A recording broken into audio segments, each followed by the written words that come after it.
In progress. All right. Hi everyone, this is Asta Mongia, your cost accounting faculty. आपका जो ये subject है जो आज स्टार्ट होने वाला है, it is paper number 4 of group 2 of CA intermediate.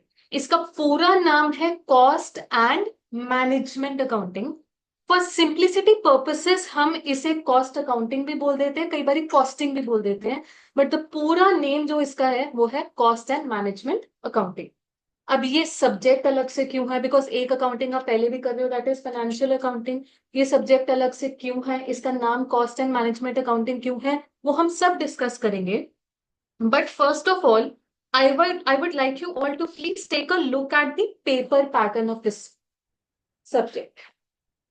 As you all know, 30 marks का एमसीक्यू आता है। अब एमसीक्यू कैसे है कि दो केस स्टडीज आएंगी, प्रॉपरली न्यूमेरिकल क्वेश्चंस होंगे। जो 10 मार्क्स की केस स्टडी है, 5 क्वेश्चंस ऑफ 2 मार्क्स ईच। ठीक है जी। तो ये तो दो आपकी केस स्टडीज हो गई। उसके बाद 5 इंडिपेंडेंट एमसीक्यूज भी होंगे ऑफ 2 मार्क्स ईच।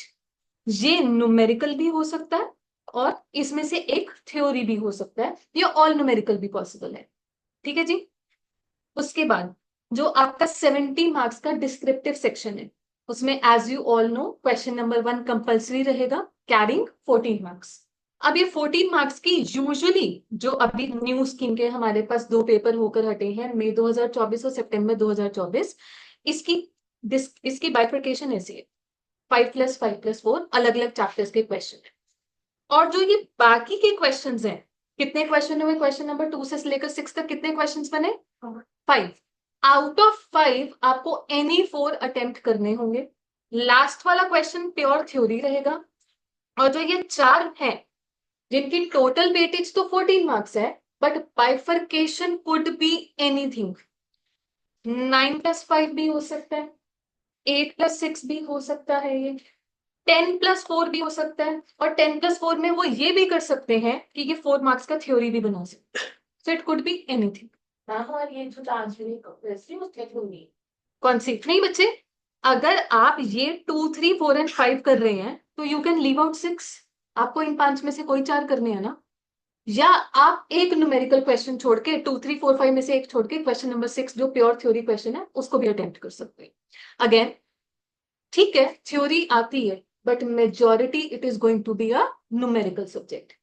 अब न्यूमेरिकल सब्जेक्ट की बच्चे आप लोगों की स्ट्रैटेजी जो भी बचपन में रही होगी, जिस तरीके से भी आप मैथ्स एंड अकाउंटेंसी करते आए हैं, ग्रुप 1 में भी आपके पास अकाउंटेंसी है, टैक्सेशन है, वो स्ट्रैटेजी असाइड कॉस्ट अकाउंटिंग की strategy is practice and practice.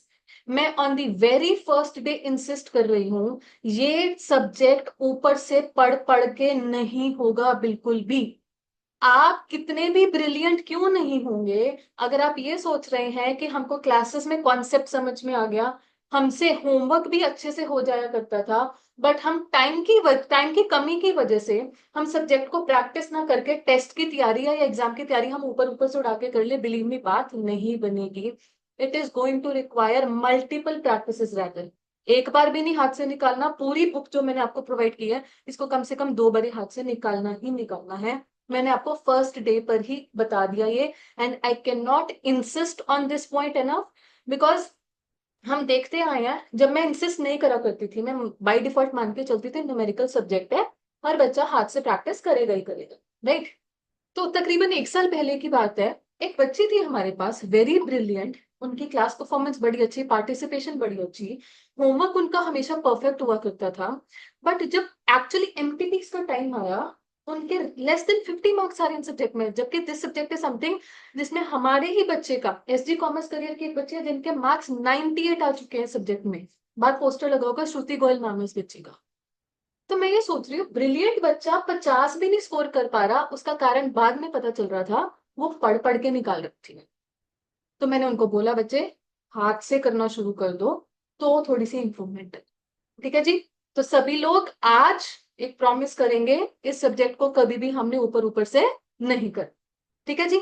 Alright, let's talk about this subject now. इसमें दो वर्ड्स हैं, कॉस्ट एंड मैनेजमेंट अकाउंटिंग। अभी के लिए मैनेजमेंट वर्ड को हटाइए, वर्ड बना कॉस्ट अकाउंट। इसमें भी अकाउंटिंग वर्ड को पकड़िए। अकाउंटिंग की डेफिनेशन कोई मुझे बता सकता है यहाँ पर? एनीवन? बुक कीपिंग, आगे बुक कीपिंग को भी थोड़ा सा इलाबोरेट करो। Recording of transactions. इनफैक्ट अगर जो हमारी +1 वाली प्रॉपर डेफिनेशन थी, identifying, recording, classifying, summarizing the transactions in a meaningful form for various stakeholders, यही डेफिनेशन थी अकाउंटिंग की। बगल में वर्ड जुड़ गया कॉस्ट। कॉस्ट को आइडेंटिफाई करना, क्लासिफाई करना, रिकॉर्ड करना, प्रेजेंट करना और कॉस्ट रिपोर्ट्स तैयार करना। नाउ कॉस्ट मतलब क्या होता है? हिंदी में बोले तो खर्चा। कोई खर्चे का एग्जांपल दे सकते हो? एनी बिजनेस एंटिटी जो खर्चा इनकर कर सकती है। रेंट, सैलरी, लेबर, हाँ जी, ट्रांसपोर्टेशन, मटेरियल। अब सोचो यही खर्चों की रिकॉर्डिंग, क्लासिफिकेशन, आइडेंटिफिकेशन वगैरह आप लोगों ने बचपन में फाइनेंशियल अकाउंटिंग में भी सीखी है। वहां पे भी तो materials and rentals and salaries and transportation record कर रहे थे। तो अब सडनली ये सब्जेक्ट अलग से क्यों आ गया? ये क्या कोई नई बात कर रहा है? नहीं, अभी तक तो लग रहा है कोई नई बात नहीं कर रहा। But why this separate subject, समझिए जरा। फाइनेंशियल अकाउंटिंग की कुछ लिमिटेशंस थी। पहली लिमिटेशन, आपने ट्रेडिंग एंड P&L अकाउंट में यहां पर रिकॉर्ड कर लिया वेजेस। ये ट्रेडिंग अकाउंट में वेजेस कैसे पहुंची है जी? आपने जर्नल एंट्री पास की, for example the amount is 1 lakh. आपने जर्नल एंट्री पास की, जर्नल एंट्री से आप ट्रायल बैलेंस में लेकर गए। पहले लेजर पोस्टिंग, लेजर पोस्टिंग से ट्रायल बैलेंस, ट्रायल बैलेंस से ट्रेडिंग अकाउंट। बट क्या फाइनेंशियल अकाउंटिंग ने आपको समझाया कि how this amount of 1 lakh has been computed? उसने समझाया? नहीं, उसने सिर्फ एक आपको अमाउंट बता दी, but how that amount was calculated वो बैकग्राउंड इंफॉर्मेशन आपको नहीं दी गई। ठीक है जी, ये पहली लिमिटेशन है। क्योंकि हमको इसकी बैकग्राउंड ही नहीं पता था, तो हमको ये भी नहीं पता था फाइनेंशियल अकाउंटिंग में whether this was the appropriate amount और नॉट। कहीं ये तो नहीं है कि हमने अपने वर्कर्स को ओवर पे कर दिया हो। हम अपनी वेजेस कॉस्ट को या कोई भी मटेरियल कॉस्ट को हम रिड्यूस कर सकते थे, बचा सकते थे। तो क्या फाइनेंशियल अकाउंटिंग ने आपको ये कॉस्ट सेविंग टेक्निक्स बताई? नहीं बताई। उनका काम था सिर्फ और सिर्फ एक तरीके से चीजों का पोस्टमार्टम करना, जो खर्चा हो चुका है उसको रिकॉर्ड कर देना। कॉस्ट अकाउंटिंग है जो कि घुसती है इस डिटेल में कि खर्चा कैसे कैलकुलेट हुआ, फॉर फ्यूचर पर्पसेस इस खर्चे को हम कैसे रिड्यूस कर सकते हैं, कैसे बचा सकते हैं। And of course it also helps us in forecasting. हमारे पास प्रॉपरली, अभी आपको सभी को वॉल्यूम 1 इशू हुई है बच्चे, वॉल्यूम 2 में हमारे पास एक प्रॉपर चैप्टर है बजट्स एंड बजटरी कंट्रोल। अब बजट नाम की चीज आपको फाइनेंशियल अकाउंटिंग नहीं बताती। आपने कभी भी आज तक फोरकास्टेड बैलेंस शीट या फोरकास्टेड P&L नहीं बनाया होगा, एटलीस्ट जब तक फाइनेंशियल अकाउंटिंग सब्जेक्ट चल रहा था। कॉस्ट अकाउंटिंग आपके साथ आपको ये सारी चीजें सिखाई। ठीक है जी। अब सोचिए, मैनेजमेंट वर्ड भी आ गया। ये मैनेजमेंट अकाउंटिंग क्या होता है, जरा बात को समझिए। आपका P&L है, यहां पर सेल्स लिख रहा है। लेट अस से सेल्स की अमाउंट है 10 लाख। कहानी क्या है कि जो हमारी बिजनेस एंटिटी है इसकी 4 जगह ब्रांचेस है। ठीक है जी, चारों जगह अलग अलग ऑपरेशंस हो रहे हैं। बट हमारा जो ये P&L है, हमारी जो बैलेंस शीट है, वो बन रही है बिल्कुल कंसोलिडेटेड बेसिस पर, इकट्ठे बेसिस पर। कॉस्ट अकाउंटिंग क्या करेगी? चारों ब्रांचेस की डिटेल अलग अलग से मैनेज करेगी। There is a possibility that one of the branches is in losses also. तो फिर वो लॉस, जो लॉस मेकिंग ब्रांच है, उसको हम डिसकंटिन्यू कर सकते हैं ना। फाइनेंशियल अकाउंटिंग हमको इनेबल नहीं कर रही थी कि हम वो डिटेल्स में जाएं, अलग अलग ब्रांचेस की डिटेल में जाएं और हम एक्चुअली डिसीजन ले सकें। कॉस्ट अकाउंटिंग क्योंकि अलग अलग कॉस्ट रिकॉर्ड्स मेंटेन करती है, इसलिए हम उसके बेसिस पर ये डिसीजन ले सकते हैं whether to discontinue with a branch, या अलग अलग प्रोडक्ट बनाए जा रहे हैं। लेट अस से 4 अलग अलग प्रोडक्ट्स हैं, XYZ एंड A। अब इनमें से एक लॉस मेकिंग हो सकता है, तो कभी कभी कोई हमको प्रोडक्ट लाइन ही डिसकंटिन्यू करनी पड़ जाए। So all of those decisions that you are going to take on the basis of cost accounting, वो डिसीजन मेकिंग एस्पेक्ट आ जाता है management accounting. So cost accounting अकेला वर्ड होगा मेंटेनिंग द कॉस्ट रिकॉर्ड्स। उन रिकॉर्ड्स के basis पर decision लेना would mean management accounting. Clear हो गया जी वर्ड्स? ऑलराइट, आइए अब हम थोड़ा सा इंट्रोडक्शन लेते हैं। आपके पास दी वेरी फर्स्ट चैप्टर, अपनी बुक्स ओपन कर लीजिए प्लीज, बुक्स ओपन कर लीजिए।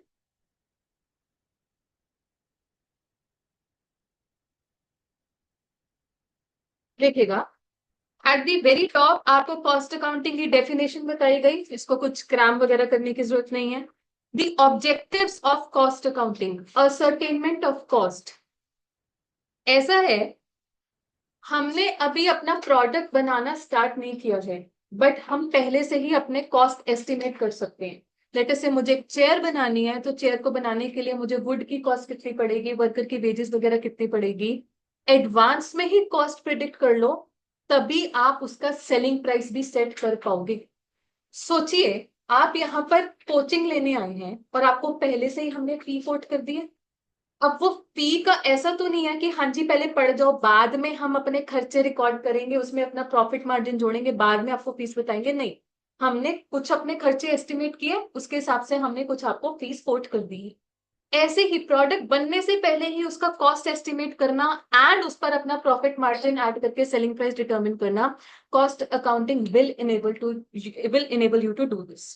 अगेन, जैसे मैंने आपको बताया, अलग अलग ब्रांचेस की या अलग अलग प्रोडक्ट्स के प्रॉफिट इंडिविजुअली डिटरमिन करना, ये हमें कॉस्ट अकाउंटिंग हेल्प करेगी.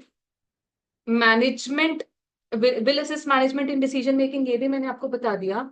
But one of the most important objectives of cost accounting is cost control and cost reduction. यही फाइनेंशियल अकाउंटिंग की लिमिटेशन थी, कॉस्ट अकाउंटिंग में हम कर पाएंगे. बच्चे, मैं आपसे बस इतना पूछना चाहूंगी, ये दो सिमिलर से साउंडिंग वर्ड्स हैं, cost control and cost reduction, still दोनों के बीच में डिफरेंस भी है. Can any one of you tell me दोनों के बीच में डिफरेंस क्या हो सकता है? कॉस्ट कंट्रोल तो ना इंक्रीज होगी ना डिक्रीज होगी.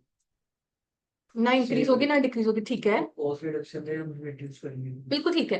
कॉस्ट कंट्रोल मतलब keeping the cost with in a certain range, कि हमारी बढ़ ना जाए, कंट्रोल करना. whereas reduction means actually taking steps to effectively reduce the cost. ठीक है जी. अब हम अपने लेमन सेंस में बोल देते ना, I have to control my weight और I have to reduce my weight. Control the weight मतलब वेट को बढ़ने नहीं देना, और रिड्यूस द वेट मतलब वेट को कम करना है. This is a proper theory question that comes in exam. आपके पास इसी चैप्टर के एंड में थ्योरी नोट्स भी होंगे, तो वहां पर इसकी आपको प्रॉपर डिस्टिंक्शन मिल जाएगी. ठीक है जी. अब बच्चे, मुद्दे की बात, अभी तक मैंने आपको जो भी 10-15 मिनट में बताया, this was all general introduction. अब हम प्रॉपर मुद्दे की बात करने वाले जी. हमको कॉस्ट क्लासिफाई करनी है. आपने मुझे काफी सारे एग्जांपल्स दे दिए हैं कि कौन कौन से खर्चे हो सकते हैं. Has any one of you ever visited a factory, कुछ बनते हुए देख लिया कभी, या किसी की अपनी कोई फैक्ट्री है यहाँ पर? एनीवन? दिया, किस चीज की फैक्ट्री है? हाँ जी, कोल्ड ड्रिंक. तो आपने एक्चुअली कोल्ड ड्रिंक को बनते हुए देखा है? एंड कैसे बनता है कोल्ड ड्रिंक, बता सकते हो? पानी होते हैं, फ्लेवर्स होते हैं, गैस बनते हैं, बॉटल्स अलग से बनती है, उसके ऊपर जो वो स्लिप चढ़ती है वो अलग से चढ़ती है, ऐसे आती रहती है. उसके बाद जब पहले पानी, फिर फ्लेवर्स, फिर गैस, उसके बाद वॉडका. ठीक है, ठीक है, आपने बिल्कुल ठीक है एसेंशियल स्टेप्स बताए कि पहले जो भी हमको मिक्सचर तैयार करना है सो करना है, उसके बाद उसको कूल डाउन करके हम उसको उसमें बॉटलिंग करते हैं, फिर उसकी उस बॉटल की पैकेजिंग कर लेते हैं. ठीक है. फॉर दोज ऑफ यू जिन्होंने एक्चुअली कभी कोई फैक्ट्री विजिट नहीं की है, अभी हम कोशिश करते हैं कि हम थोड़ा सा कुछ देख लें. Just let me check. कुछ ऑनलाइन स्टूडेंट्स 1 मिनट के लिए स्क्रीन शेयरिंग स्टॉप हो रही है.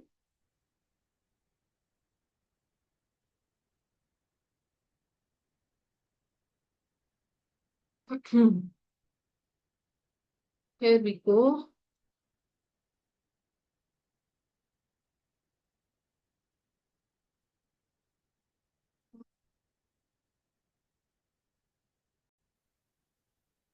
Okay.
खाना वाना खाया हुआ ना सभी लोगों ने?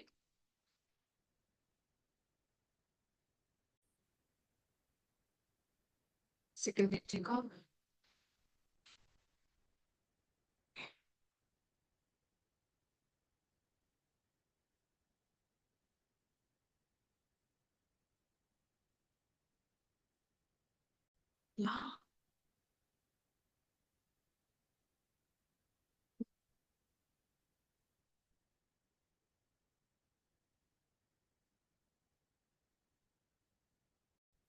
ओके। हाँ जी, आप सभी ने देखा जैम की manufacturing. Can you please all tell me jam को बनाने में खर्चे आपको क्या क्या दिखाई दे होते हैं एक बिजनेस के पॉइंट ऑफ व्यू से?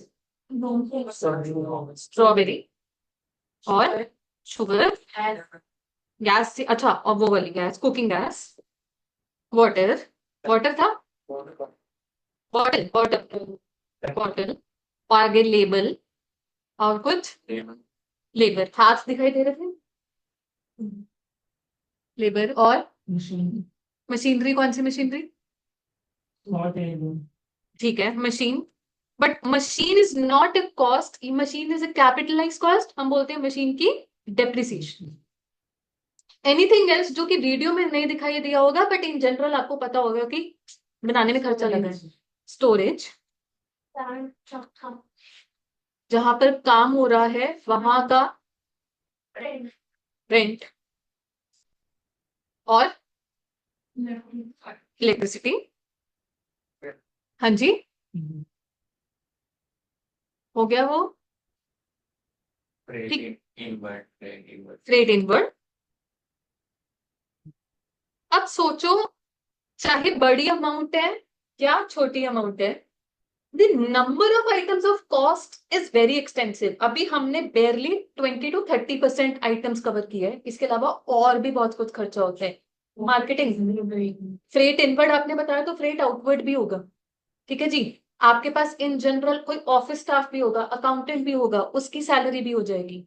If it is a corporate entity, यहाँ पर डायरेक्टर की सैलरी वगैरह वगैरह, सीईओ सैलरी एंड एवरीथिंग, वो सब भी आ जाए। ठीक है जी। सो ये बोला जाता है कि it makes sense to classify the cost into various headings.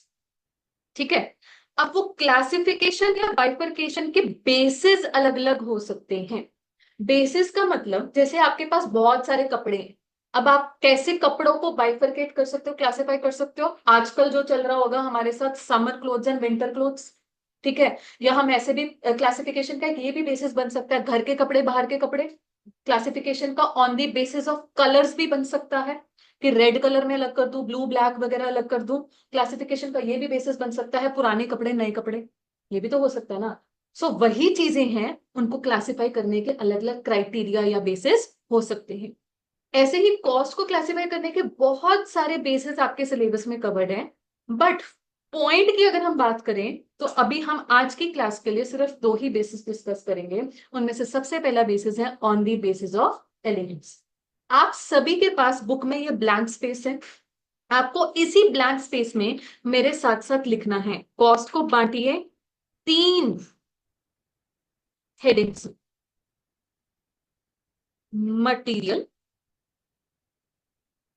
Labour and expenses. Material, labour and expenses. Material के ब्रैकेट में लिखेगा cost of tangible item, cost of tangible item.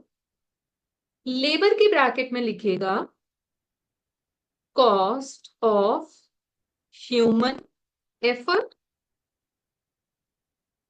And expenses के ब्रैकेट में लिखेगा रेजिडुअल कॉस्ट।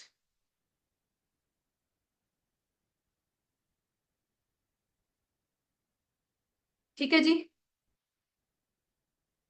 मटेरियल की definition क्या है? Cost of tangible item. Tangible item मतलब जिसको हम टच कर सकते हैं, हाथ लगा सकते हैं।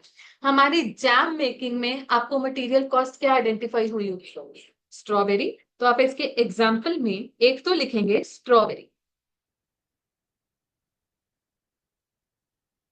ठीक है जी। बच्चे एक और चीज है जो कि मटेरियल है, going by the definition cost of tangible item, मैं यहां पर लिख रही हूं स्टेशनरी। अब आप सोचेंगे बचपन में तो नहीं कभी पढ़ा होगा मटेरियल स्टेशनरी, थोड़ा सा इस चीज को थोड़ा सा पिन पे रखिए, होल्ड पे रखिए। मैं आपको 2 मिनट में क्लैरिफाई कर दूंगी कि वाई स्टेशनरी को हमने मटेरियल में रखा। Strictly going by the definition cost of tangible item, stationery is a material cost. ठीक है जी, एक बार के लिए आगे बढ़ते हैं। Labour cost of human effort, हमको वीडियो में हाथ दिखाई दिए थे, ह्यूमन के हाथ थे, एलियन के हाथ नहीं थे। ठीक है जी, तो जो भी वो बंदा जैम बना रहा था वो हमारे लिए क्या हो गया, लेबर कॉस्ट होगी, उसकी वेजेस। अच्छा, ये तो चलो अगर मैनुअल बेसिस पर जैम भी बन रही थी, काफी सारे प्रोडक्ट्स जो होते हैं वो ऑटोमेटेड ऑपरेशन से बनते हैं, मशीन से बनते हैं, बट अल्टीमेटली मशीन को भी तो ऑपरेट करने वाला कोई होगा, मशीन ऑपरेटर। तो मशीन ऑपरेटर भी क्या हो गया, लेबर कॉस्ट होगी। एक बार इसके एग्जाम्पल में हमने लिख लिया मशीन ऑपरेटर या इन जनरल वर्कर। ठीक है जी, again going by the definition of labour cost, that is cost of human effort, और भी बहुत सारे ह्यूमंस एक ऑर्गेनाइजेशन एम्प्लॉय कर सकती है। एग्जाम्पल अकाउंटेंट, स्वीपर, मार्केटिंग के लिए जो हमने लगाया हुआ सेल्स पर्सोनल में भी, डिलीवरी वैन का ड्राइवर, सिक्योरिटी गार्ड, मैंने यहां पर लिख दिया, बहुत सारे एग्जाम्पल्स हैं, मैंने यहां पर एक और लिख दिया security guard. Now next, expenses. कोई भी खर्चा अगर आप उसे मटेरियल कॉस्ट नहीं बोल सकते हो, because it is not the cost of a tangible item, आप उसे ना लेबर कॉस्ट बोल पा रहे हैं because it is not the cost of a human effort, तो वो खर्चा बन जाएगा एक्सपेंसेस। इसका example can you think of it, rental, rental बन जाएगा। इलेक्ट्रिसिटी बिल्कुल ठीक बता रहे हैं। एक और चीज मैं बोलने वाली हूँ यहाँ पर, रॉयल्टी। रॉयल्टी आप सभी जानते हैं क्या होता है। फॉर एग्जाम्पल ये जैम बन रही है किसी और की किसी सीक्रेट रेसिपी का इस्तेमाल करके, उनको ये कंपनी रॉयल्टी पे कर रही है। ठीक है जी, तो वो रॉयल्टी भी क्या बन जाएगी, एक एक्सपेंस बन जाएगी। और आपने मुझे बताया रेंट। ठीक है जी, ये एग्जाम्पल्स ही हैं ऑफ कोर्स, बट एग्जाम्पल्स में हमने कैसे लिखा, going by their definition. All right, चलो अब आगे की फर्दर डिस्कशन करते हैं। Cost can also be classified on the basis of traceability to cost object। ये cost object क्या होता है, अभी के लिए स्ट्रेस लेने की जरूरत नहीं है, आपके लिए फिलहाल cost object is जैम। हम कोई भी खर्चा जैम को ट्रेसेबल कर पा रहे हैं, जैम के साथ डायरेक्टली एसोसिएटेड बना पा रहे हैं कि नहीं बना पा रहे हैं, that is the question. Accordingly हम बाइफर्केशन करते हैं, मटेरियल की दो बाइफर्केशन होंगी, direct material and indirect material.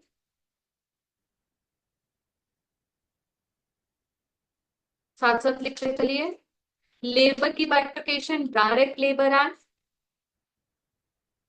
Indirect labour and expenses, direct expense and indirect expense.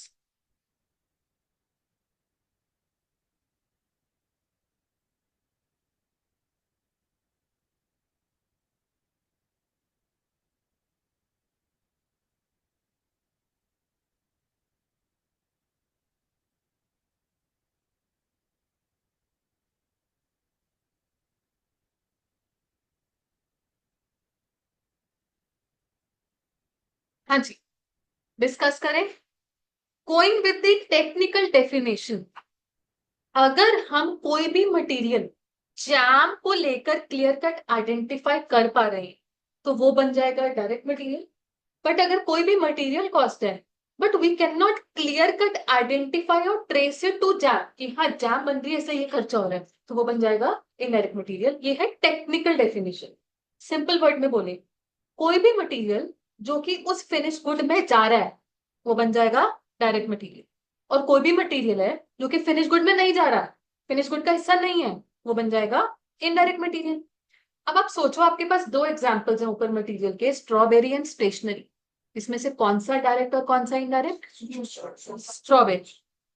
So strawberry will be your direct material and indirect material will be your stationery. अच्छा, next page पर आपके पास इन सभी की definitions covered है, यहाँ पर कहीं definition लिखने की जरूरत है, नेक्स्ट पेज पर ऑलरेडी प्रिंटेड है आपके पास, ठीक है जी, घर जाके पढ़ सकते हैं। बट बताओ अब क्लियर हो गया? तो जिस चीज को बचपन में प्रोबेबली, मैं ये नहीं कह रही हूँ कि हमेशा ही, बट प्रोबेबली आप मटेरियल मटेरियल बोलते आए थे, अब उसका प्रॉपर नाम मटेरियल नहीं, डायरेक्ट मटेरियल। डायरेक्ट मटेरियल के अलावा और भी मटेरियल एग्जिस्ट करता है जिसको हम बोलते हैं इनडायरेक्ट मटेरियल। शायद रोहित आप कंफ्यूजन में लग रहे थे, स्टेशनरी को कैसे मटेरियल बोलते? अब स्टेशनरी मटेरियल ही है, बट कौन सा मटेरियल है? इनडायरेक्ट। इनडायरेक्ट मटेरियल के और भी एग्जाम्पल हो सकते हैं जी, फैक्ट्री में साफ सफाई हो रही है तो जो भी वो डस्टिंग का कपड़ा, झाड़ू पोंछा वगैरह, ये सब क्या बन जाएगा? इनडायरेक्ट मटेरियल बन जाएगी। ठीक है जी, अब हम डिस्कस करते हैं लेबर के बारे में। अगर तो कोई लेबर कॉस्ट है, it can be clear cut associated with production of jam, तो वो बन जाएगी डायरेक्ट लेबर। बट अगर हम बोले कि लेबर कॉस्ट है बट हम उसे जैम के साथ क्लियर कट आइडेंटिफाई नहीं कर पा रहे, एसोसिएट नहीं कर पा रहे हैं, ये बन जाएगी indirect labour. In other words, in simple words rather, जो तो लेबर जैम बना रही है वो बन जाएगी डायरेक्ट लेबर, और जो लेबर तो है बट वो प्रोडक्शन प्रोसेस में इन्वॉल्व है ही नहीं, वो बन जाएगी इनडायरेक्ट लेबर। आपके पास ऊपर दो एग्जांपल है, machine operator and security guard. Identify कीजिए डायरेक्ट और इनडायरेक्ट कौन? Machine operator will be your direct labour, आपने बिल्कुल ठीक बताया, and security guard will be indirect labour. हर जगह सिक्योरिटी गार्ड लगता है जी, सिर्फ जैम बनाने के लिए थोड़ी ना लगता है, वो तो पर्सनल पर्पसेस के लिए लग रहा है। हर तरीके की organization, service organization, production organization, हर जगह सिक्योरिटी गार्ड लगेगा। हम ये नहीं बोल सकते अच्छा जैम बन रही होगी इसलिए स्पेशली सिक्योरिटी गार्ड लगता है, वो तो खाली स्पेसेस पे भी कई बार सिक्योरिटी गार्ड हम रख देंगे। ठीक है जी, okay. Now coming to expenses, देखिए ये थोड़ा सा एक ट्रिकी पॉइंट रहता है direct expenses and indirect expenses का। सोचिए कोई भी एक्सपेंस है प्रोडक्ट के लिए specially, the keyword here is specially या स्पेसिफिकली इनकर किया जा रहा है। कल को आप प्रोडक्ट चेंज कर दो, जैम के अलावा लेटेस्ट से आप फर्नीचर बनाने लग जाओ, तो वो सेम खर्चा इनकर आप नहीं करोगे, रॉयल्टी डायरेक्ट हो जाएगा। Exactly, royalty will be a direct expense and it is the most common example of direct expenses. Again, आपने अगर प्रोडक्ट चेंज कर दिया तो वो खर्चा will not be incurred any more, कि रॉयल्टी जैम की जा रही थी, किसी पर्टिकुलर ऑर्गेनाइजेशन को जा रही थी, आपने जैम उसी प्रीमाइसेस में जैम के प्रोडक्शन रोककर आपने फर्नीचर बनाना शुरू कर दिया, क्या रॉयल्टी जाएगी? नहीं जाएगी। क्या रेंट जाएगा? अभी भी जाएगा। तो रेंट बन जाएगा इनडायरेक्ट एक्सपेंस। हम इसको लेकर वर्ड यूज करते हैं बच्चे जनरल, जैसे मैंने डायरेक्ट को लेकर वर्ड यूज किया स्पेशल, मैंने इनडायरेक्ट एक्सपेंस को लेकर वर्ड यूज किया जनरल। तो उस हिसाब से आप लिख लीजिए, हमारे पास royalty will be a direct expense and rental cost, electricity cost, ये सब बन जाएगा इनडायरेक्ट एक्सपेंस। आपके पास अभी इंट्रोडक्शन पोर्शन की मेन डिस्कशन ओवर हो चुकी है। किसी को यहां पर कोई भी कंफ्यूजन है, कुछ भी रिपीट एक्सप्लेनेशन रिक्वायर्ड है तो प्लीज बता दीजिए। कौन सी वाली? Residual cost? रेजिडुअल कॉस्ट मतलब कोई भी कॉस्ट अगर मटेरियल नहीं है, लेबर नहीं है, तो वो एक्सपेंस बन जाएगी, बची हुई रहेगी, बची हुई। ठीक है जी, हाँ जी। मैम, रेसिडुअल कॉस्ट में वही एक्सपेंसेस में जो इनडायरेक्ट एक्सपेंस हैं, why they are classified as general expenses? Indirect expenses general इसलिए because they are not specifically related to the production of a particular product. अगर मैं रेंटल की बात करूं, मैं इलेक्ट्रिसिटी की बात करूं, या मैं इवन फ्रेट आउटपुट्स वगैरह की भी बात करूं, मार्केटिंग एक्सपेंस की बात करूं, ऐसा नहीं है कि जैम बन रही है इसलिए खर्चा हो रहा है, कोई और प्रोडक्ट भी बनेगा तब भी रेंटल, इलेक्ट्रिसिटी, मार्केटिंग एक्सपेंसेस वगैरह, इवन अकाउंटिंग वगैरह जो भी खर्चे हैं वो सारे यहाँ पर आएंगे ही आएंगे। So this is any product which is not specifically any expense which is not specifically related to a particular product, वो इसलिए हम इसे जनरल बोल रहे हैं कि ये तो जनरलाइज्ड बिजनेस एक्सपेंस है, हर तरीके की बिजनेस एंटिटी को ये खर्चा लगता ही लगता। Okay ma'am. ठीक है जी, हाँ जी, कोई डाउट? अब हमने अभी तक के डिस्कशन को बस क्विकली पैक कर जी। आपके पास जितने भी डायरेक्ट कॉस्ट आ गई, direct material, direct labour and direct expense, सभी डायरेक्ट कॉस्ट को मिलाकर एक नाम दे दिया जाता है प्राइम कॉस्ट। आपके पास नेक्स्ट पेज पर एक ब्लैंक स्पेस रहेगी, डायरेक्ट एक्सपेंसेस के नीचे एक बॉक्स है, बॉक्स में लिखिए प्लीज प्राइम कॉस्ट। प्राइम को प्राइम का मीनिंग बताओ ना लेमन सेंस में। प्राइम मतलब मेन। प्राइम मतलब मेन, इंपॉर्टेंट जिसे आप बोल सकते हैं मेन खर्चा। तो ये तो मेन खर्चा होता है। Direct material, direct labour and direct expense. Vaibhav बच्चे आपके पास बुक नहीं होगी, ऑफ कोर्स आप अपनी कॉपी में नोटिंग्स वगैरह कर सकते हैं। Please give me a reminder to share this PDF with you. Meanwhile आपके पास बुक जो है डिस्पैच होगी, तो बता देना ये, मैं ग्रुप में भी शेयर कर दूंगी ये, ठीक है जी। अब डायरेक्ट कॉस्ट को इकट्ठा करके हमने क्या बोल दिया, प्राइम कॉस्ट। सभी इनडायरेक्ट कॉस्ट को इकट्ठा करते, ठीक है जी, उसको हम नाम देंगे ओवरहेड्स। हिंदी में बोलते बोलते ना ऊपर ऊपर का खर्चा, ओवरहेड्स। सो सेकंड वाला जो बॉक्स है वहां पर लिखेंगे overheads is equal to indirect material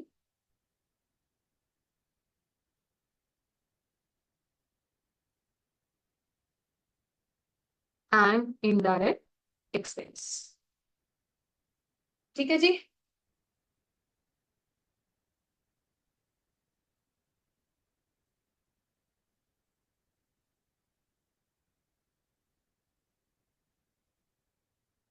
चलो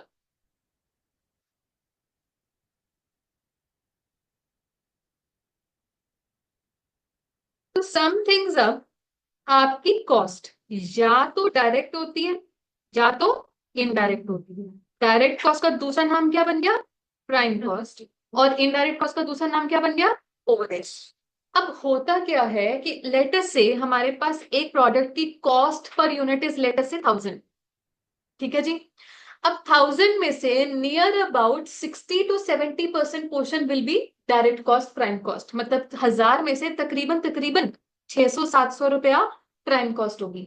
और ओवरहेड्स की अमाउंट छोटी होती है, रेंजिंग बिटवीन 300 to 400। ये जनरल होता है कि ऊपर ऊपर के खर्चे होते हैं but amount is not that very large. तो ओवरहेड्स की अमाउंट छोटी होती है but the number of items covered in overheads is very large. छोटी छोटी अमाउंट, तो देखो स्टेशनरी, एक पेन 10 रुपए का ओवरहेड बन गया, कॉपी 15 रुपए की ओवरहेड बन गया, ठीक है। आपका लेटेस्ट से झाड़ू पोंछा, सस्ती सस्ती चीजें हैं, ओवरहेड बन गया। तो अल्टीमेटली वही सस्ती खर्चे बट नंबर ऑफ आइटम्स बहुत लार्ज हो जाती है। सो इट मेक्स सेंस कि हम ओवरहेड्स को भी आगे ग्रुप करें। उन्हीं ओवरहेड्स को आगे 4 ग्रुप्स में बांटा जाता है, प्रोडक्शन और works overhead, administration overhead, selling overhead, और नेक्स्ट पेज पर है आपके पास डिस्ट्रीब्यूशन ओवरहेड्स। ध्यान से सुनिएगा। पहला ग्रुप प्रोडक्शन और वर्क्स ओवरहेड, इसका more simple name is factory overhead. इसे हम कई बारी मैन्युफैक्चरिंग ओवरहेड भी बोल देते हैं। 4 नाम हैं, चारों के मीनिंग बिल्कुल सेम है, फैक्ट्री, मैन्युफैक्चरिंग, प्रोडक्शन और वर्क्स।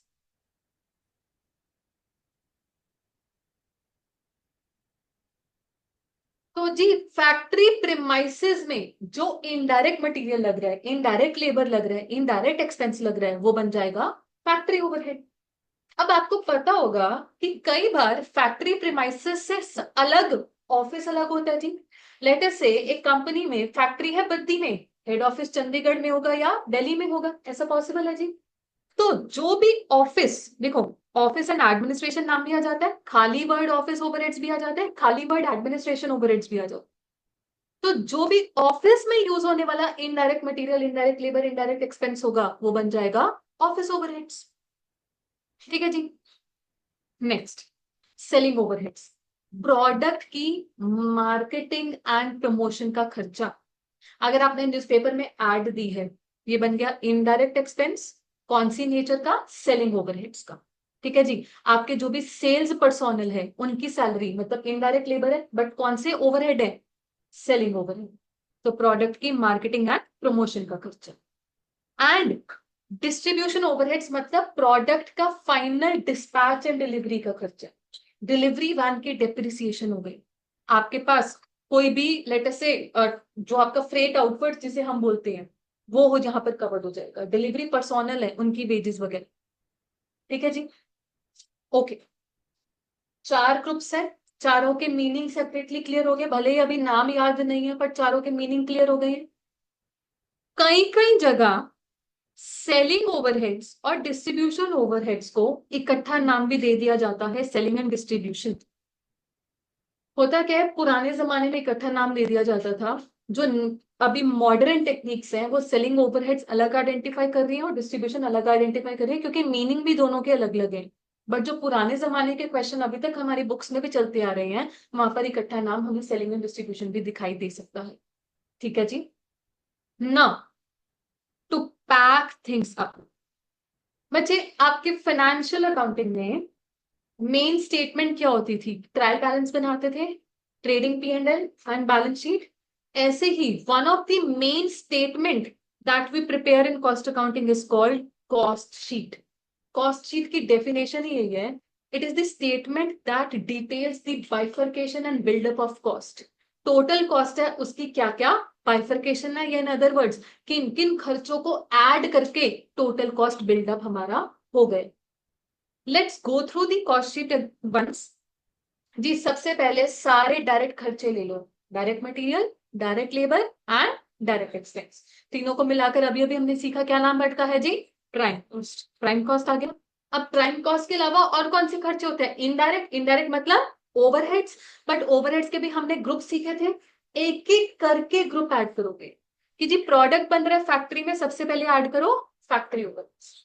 प्राइम कॉस्ट में जब हम फैक्ट्री ओवरहेड्स ऐड कर देते हैं, एक वर्ड निकल कर आता है फैक्ट्री कॉस्ट। इसका सिंपली ये मतलब होता है कि जब तक अभी प्रोडक्ट तैयार हो गया है बट फैक्ट्री में ही है, तब तक उसकी कितनी टोटल कॉस्ट इकट्ठी हो चुकी है। बट हमें पता है फैक्ट्री में प्रोडक्ट बन गया, सिर्फ एक वही तक खर्चा नहीं होता, फैक्ट्री ऑपरेशंस के बियॉन्ड भी खर्चा होता है। हमने बोला कि अलग से ऑफिस भी होते हैं, तो अब आप ऐड करेंगे ऑफिस एंड एडमिनिस्ट्रेशन ओवरहेड। ये वर्ड निकल कर आता है कॉस्ट ऑफ प्रोडक्शन, हिंदी में नाम करे प्रोडक्ट बनाने की कॉस्ट, राइट। बट ये वर्ड क्यों पड़ा कॉस्ट ऑफ प्रोडक्शन? ये थोड़ा सा पेंडिंग पॉइंट रहेगा जब प्रॉपर हमारे पास कॉस्ट शीट नाम का चैप्टर रहेगा। ठीक है जी। ये बोला जाता है कि सिर्फ प्रोडक्ट को बनाने से बात नहीं बनती है, उसको बेचने के लिए भी खर्चा इनकर करना पड़ता है। तो जो बेचने के लिए खर्चा इनकर किया वो आपने ऐड कर दिया सेलिंग एंड डिस्ट्रीब्यूशन। तो फाइनल वर्ड जो आपके पास आया वो आया cost of sales. Cost of sales मतलब प्रोडक्ट को बनाने और बेचने की cost. This is the final total cost figure, जिसमें हम अपना प्रॉफिट मार्जिन ऐड करके या तो सेलिंग प्राइस डिटरमिन करते हैं, या एक ये भी होता है कि सेलिंग प्राइस अगर ऑलरेडी अवेलेबल है तो सेल प्राइस माइनस कॉस्ट करके हमारे पास प्रॉफिट मार्जिन आ जाता है। ठीक है जी। तो ये हमारे पास कॉस्ट शीट का फॉर्मेट है। अभी पहली क्लास में राइट अवे आपसे एक्सपेक्टेशन ये नहीं है कि आपको कॉस्ट शीट एकदम से फॉर्मेट याद हो जाए और बनानी आती हो, जी नहीं। हमारे पास कॉस्ट शीट नाम का प्रॉपर चैप्टर है। आपके पास बुक के बिल्कुल फर्स्ट या सेकंड पेज पर इंडेक्स होगा बच्चे। ठीक है जी। जो तो इंडेक्स में हमने बॉक्स में डाला हुआ है ये है वॉल्यूम 1 के चैप्टर्स, और बाकी के जो सिलेबस में चैप्टर है ये जाएंगे आपके पास वॉल्यूम 2 में। ठीक है जी। तो वॉल्यूम 1 में चेक कीजिए कॉस्ट शीट कौन सा चैप्टर नंबर है? Chapter number 6। हम इस चैप्टर पर आने से पहले ये वाली डिस्कशन भी करेंगे। हम इंडिविजुअल चैप्टर्स को पढ़ेंगे। चैप्टर के नाम पढ़िए जरा मेरे साथ। Material, labour and direct expenses, overheads. ये एक्टिविटी बेस्ड कॉस्टिंग ओवरहेड्स की ही एक्सटेंशन है। तो मेनली मैं शॉर्ट में बोलती हूँ, हम मटेरियल, लेबर, ओवरहेड्स पढ़ने वाले। ये जो चैप्टर्स हैं इनको हम डिटेल में पढ़ेंगे, और डिटेल में पढ़ने का एक objective, one of the objectives will be कि कॉस्ट शीट में जो वैल्यू जा रही है वो कैसे जा रही है। जब आप कॉस्ट शीट बनाएंगे और लेटर से आपके पास मटेरियल की वैल्यू यहाँ पर लिखी होगी 5 लाख रुपया, यहाँ पर ये 5 लाख कंप्यूट कैसे हुआ, ये पूरी डिटेल हमें बताएगा मटेरियल चैप्टर। ऐसे ही लेबर में लेटर से यहाँ पर 3 लाख है, ये 3 लाख कंप्यूट कैसे हुआ, ये पूरी डिटेल बताएगा लेबर चैप्टर। हम ओवरहेड्स चैप्टर अलग से पढ़ेंगे, ओवरहेड्स में भी सारे groups, factory as well as office as well as salary distribution सब पढ़ेंगे। तो जब तक हम ये डिटेल्स नहीं पढ़ लेते हम प्रॉपरली कॉस्ट शीट चैप्टर पर नहीं आएंगे। आप में से कितने बच्चे डायरेक्ट एंट्री रूट से, बेटा please raise your hand. Direct entry route से काफी बच्चे हैं। आप सभी कॉस्ट अकाउंटिंग पढ़ के आ रहे हैं बीकॉम में, वहां पर बीकॉम में शायद प्रोबेबली सबसे पहले कॉस्ट शीट ही पढ़ाया जाता है, बट सीए इंटर में कॉस्ट शीट को पहले नहीं पढ़ाया जाएगा, इसकी बारी ये चैप्टर्स को पढ़ने के बाद ही आएगी। ठीक है जी, okay. So that's it with introductory portion जो हमारा था। अब हम प्रॉपर मुद्दे की बात करने वाले हैं। ऑनलाइन स्टूडेंट्स, आई होप आप लोग जाग रहे हैं, सो तो नहीं गए हैं अभी तक। बोरिंग सी डिस्कशन यहीं तक की थी, अब प्रॉपर मुद्दे की बात होगी।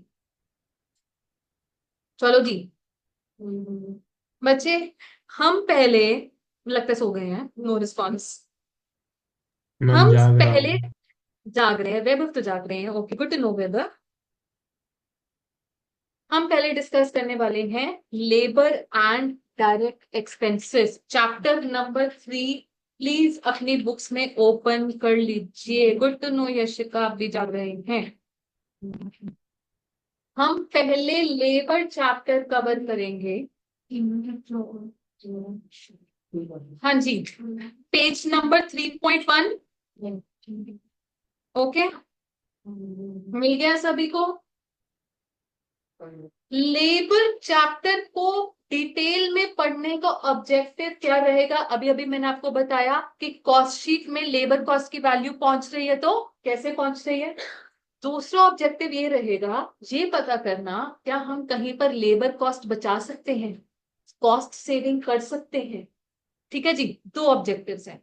We are going to start with the topic of labor turnover first. Labour turnover का टॉपिक जो है बच्चे आपके पास पेज नंबर 3.7 पर मिलेगा।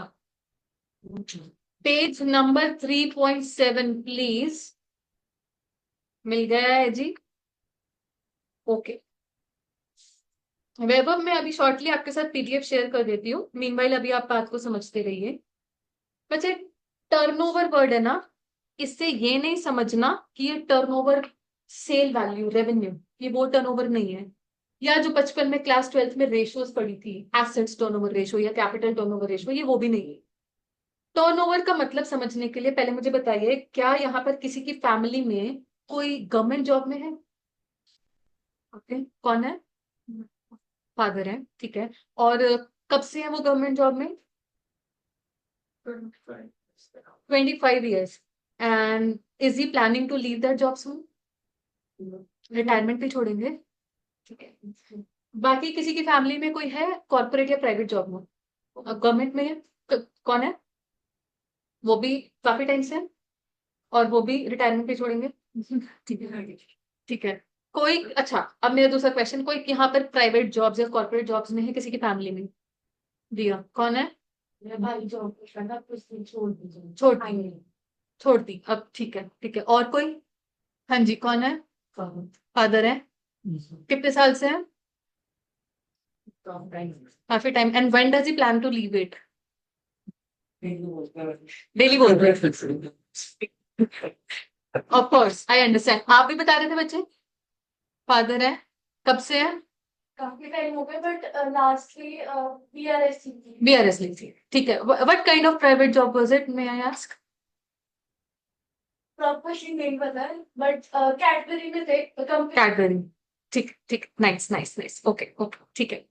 इन जनरल हमारा गवर्नमेंट जॉब का परसेप्शन क्या होता है कि एक बार किसी को मिल गई ऐसा चिपक के बैठते हैं उसके ऊपर, रिटायरमेंट तक नहीं छोड़ने वाले। Whereas do we have the same perception about a private or a corporate job? वहां पे तो क्या है, मतलब हर 2 साल में everyone wants to switch, ऐसा क्यों, फैसिलिटीज, हाँ जी। गवर्नमेंट जॉब में तो सीरियला बैठना है, प्राइवेट में तो घिसना पड़ेगा तभी पैसे मिलेंगे। गवर्नमेंट जॉब में आप 50,000 का काम करो, आपको 2 लाख मिलेंगे, ठीक है। और प्राइवेट जॉब में क्या होता है, 2 लाख का काम करो आपको मिलेंगे 50,000. Of course, the job security wala angle, in general, the facilities and the comfort that is offered by a government job, the same kind of facilities and comfort are not offered by a private job. इसलिए हम देखते हैं कि government job में actually जिसको job मिल गई वो लंबे टाइम तक टिकते भी हैं. बार बार गवर्नमेंट जॉब्स की हायरिंग नहीं होती. हम अक्सर देखते आए हैं कि फॉर एग्जाम्पल मेरी जो सिस्टर है, she is a contract basis की lecturer in a government college. वो कितने टाइम से वेट कर रही है कि रेगुलर पोस्ट सरकार की निकले. पोस्ट ही नहीं निकलती है क्योंकि वेकेंट ही नहीं होती है. वरस प्राइवेट जॉब में कोई भी ट्राई करे वहां पर तो हर 2 महीने में हायरिंग चले. ठीक है जी.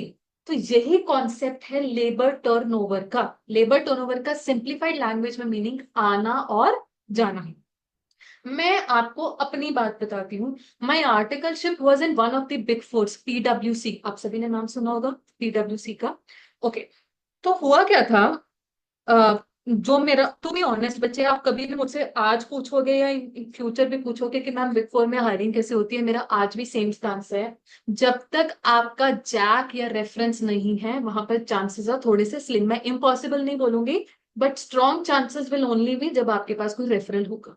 ठीक है. मैं खुद despite getting a rank in C inter exam, वहां पे उस रैंक की कदर नहीं थी क्योंकि वहां पे सारी रैंक होल्डर पहुंचे हो.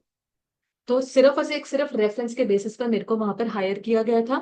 बट ऐसा नहीं है कि किसी ने रेफरल मेल डाल दिया और मेरी हायरिंग होगी. They had proper steps of recruitment. अब उसमें सबसे पहला round aptitude round, written test लिया जाता है. दूसरा राउंड वाज ग्रुप डिस्कशन. उसके बाद 3 इंटरव्यू राउंड थे. पहले जूनियर एचआर, फिर टेक्निकल राउंड हुआ जिसमें पार्टनर ने आके मुझसे कुछ क्वेश्चंस पूछे थे, और फिर एक सीनियर एचआर भी हुआ था. ठीक है. प्रॉपर ग्रिलिंग प्रोसेस था. उसके बाद मेरी हायरिंग वहां पर हो गई थी. ठीक है जी.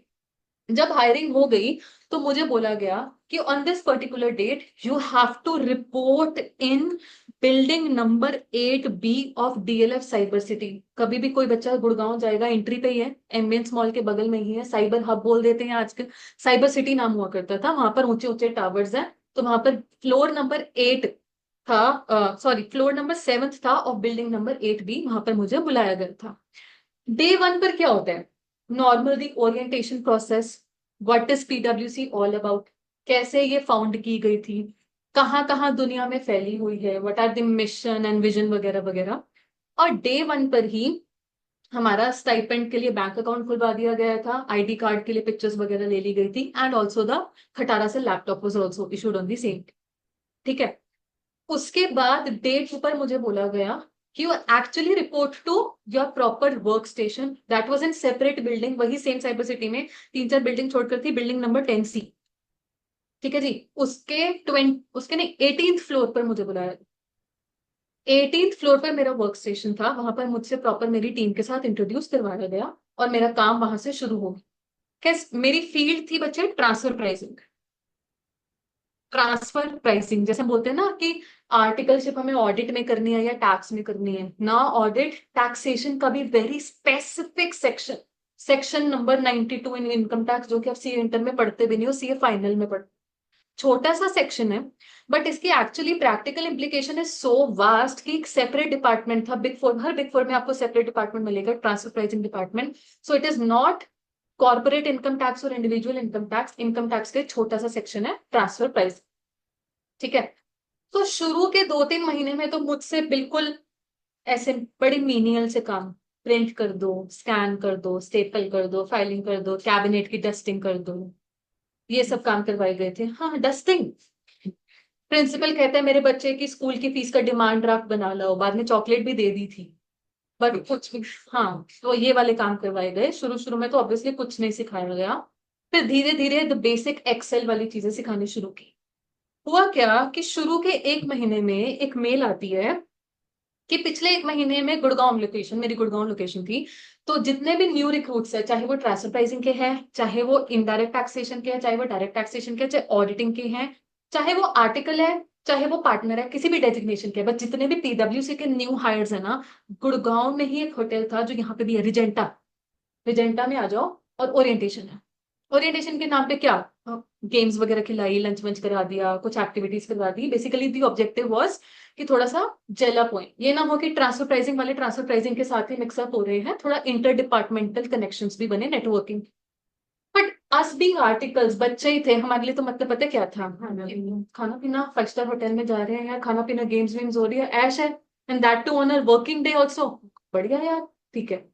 उसके बाद मेरी हायरिंग समवेयर इन मई या जून हुई थी, तो सितंबर में एक मेल आती है कि पिछले 1 साल में जितने भी न्यू ट्रांसफर प्राइसिंग रिक्रूट्स हैं, only transfer pricing recruits all over India, सभी लोग चेन्नई आ जाओ, 6 दिन की ट्रेनिंग है।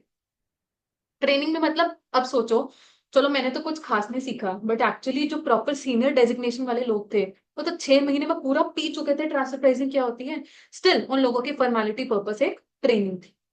अब all expenses paid by company, मैं जिंदगी में पहली बार फ्लाइट में बैठी थी, paid by company, the food accommodation and everything that was paid by company. हमने अपने एक्सपेंस पे 2 दिन का ट्रैवल एक्सटेंड करवाया अपना, घूम फिर के हम चेन्नई तो घूम के आ गए, और 6 दिन में भी हम मॉर्निंग सेशन लगाते थे, हम सारे article afternoon session post lunch bunk करते थे, घूमते थे। ठीक है जी, ठीक है, ये भी हो गया। And then the actual thing kicked in. जो ये ट्रांसफर प्राइसिंग है, इसकी ड्यू डेट होती है November 30। अक्टूबर एंड नवंबर में जो बैंड बजी है हम लोगों की, वहां पर तो ये होता था, तब असली सच्चाई हमें समझ में आई, जब तो सब ग्लैमर ही लग रहा है।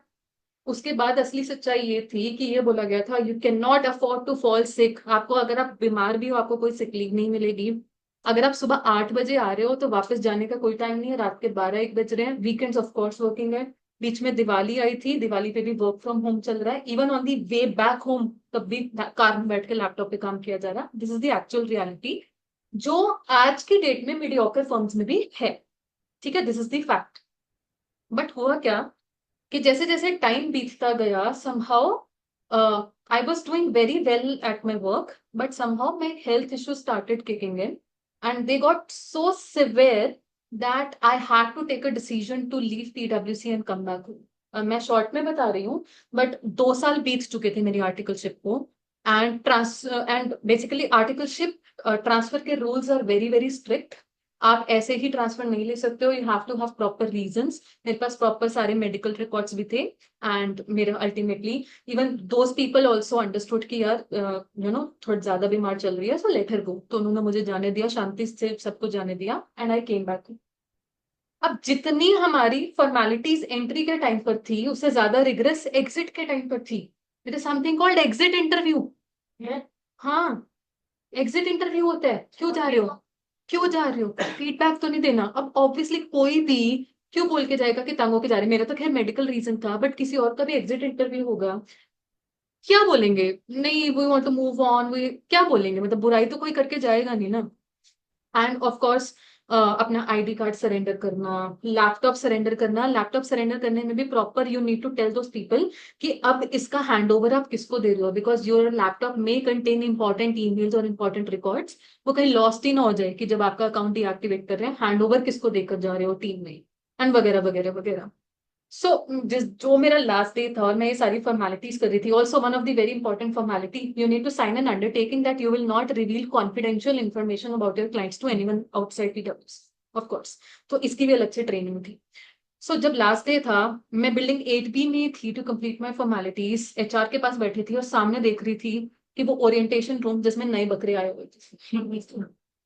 मुझे समझ में आया कि एक्चुअली उन 2 साल में पता चल गया, एवरी थर्सडे न्यू हायरिंग हो ही रही है, ओरिएंटेशन रूम एवरी थर्सडे चल ही रहा है, इट इज ऑपरेशनल।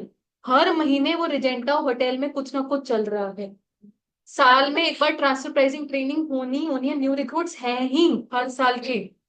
अब सोचो, मैं अपने ड्यू टाइम से पहले 3 साल की आर्टिकलशिप थी, मैं तो 2-2.5 साल में निकल ली। ठीक है, मेरी जगह कोई और आर्टिकल भी टीम में रखा गया, उसके लिए सारा प्रोसेस शुरू हो गया, उसको फिर से बुलाएंगे ओरिएंटेशन में, उसको फिर से चेन्नई नहीं, मे भी उसको कोलकाता लेके गए होंगे, बट अल्टीमेटली कंपनी ने खर्चा उसके लिए भी किया। अब इन जनरल अगर काम इतना ज्यादा रिगरस ना होता, मैं ब्लेम नहीं कर रही हूँ, बट काम अगर इतना ज्यादा रिगरस ना होता, probably I wouldn't have fallen sick, इतना सिवियरली सिक। हो सकता है मैं 3 साल अपने खींच लेती, लास्ट के 6 महीने भी नहीं मैं रुक पाई, मतलब कुछ ना कुछ तो प्रॉब्लम चल रही थी रूटीन में, और घर आकर मैं ठीक हो गई। ठीक है, तो यही कहानी है, यही सच्चाई है। मेरा आर्टिकलशिप एक्सपीरियंस ट्रू था, बट आज की डेट में बहुत सारे लोगों के साथ यही स्टोरी है।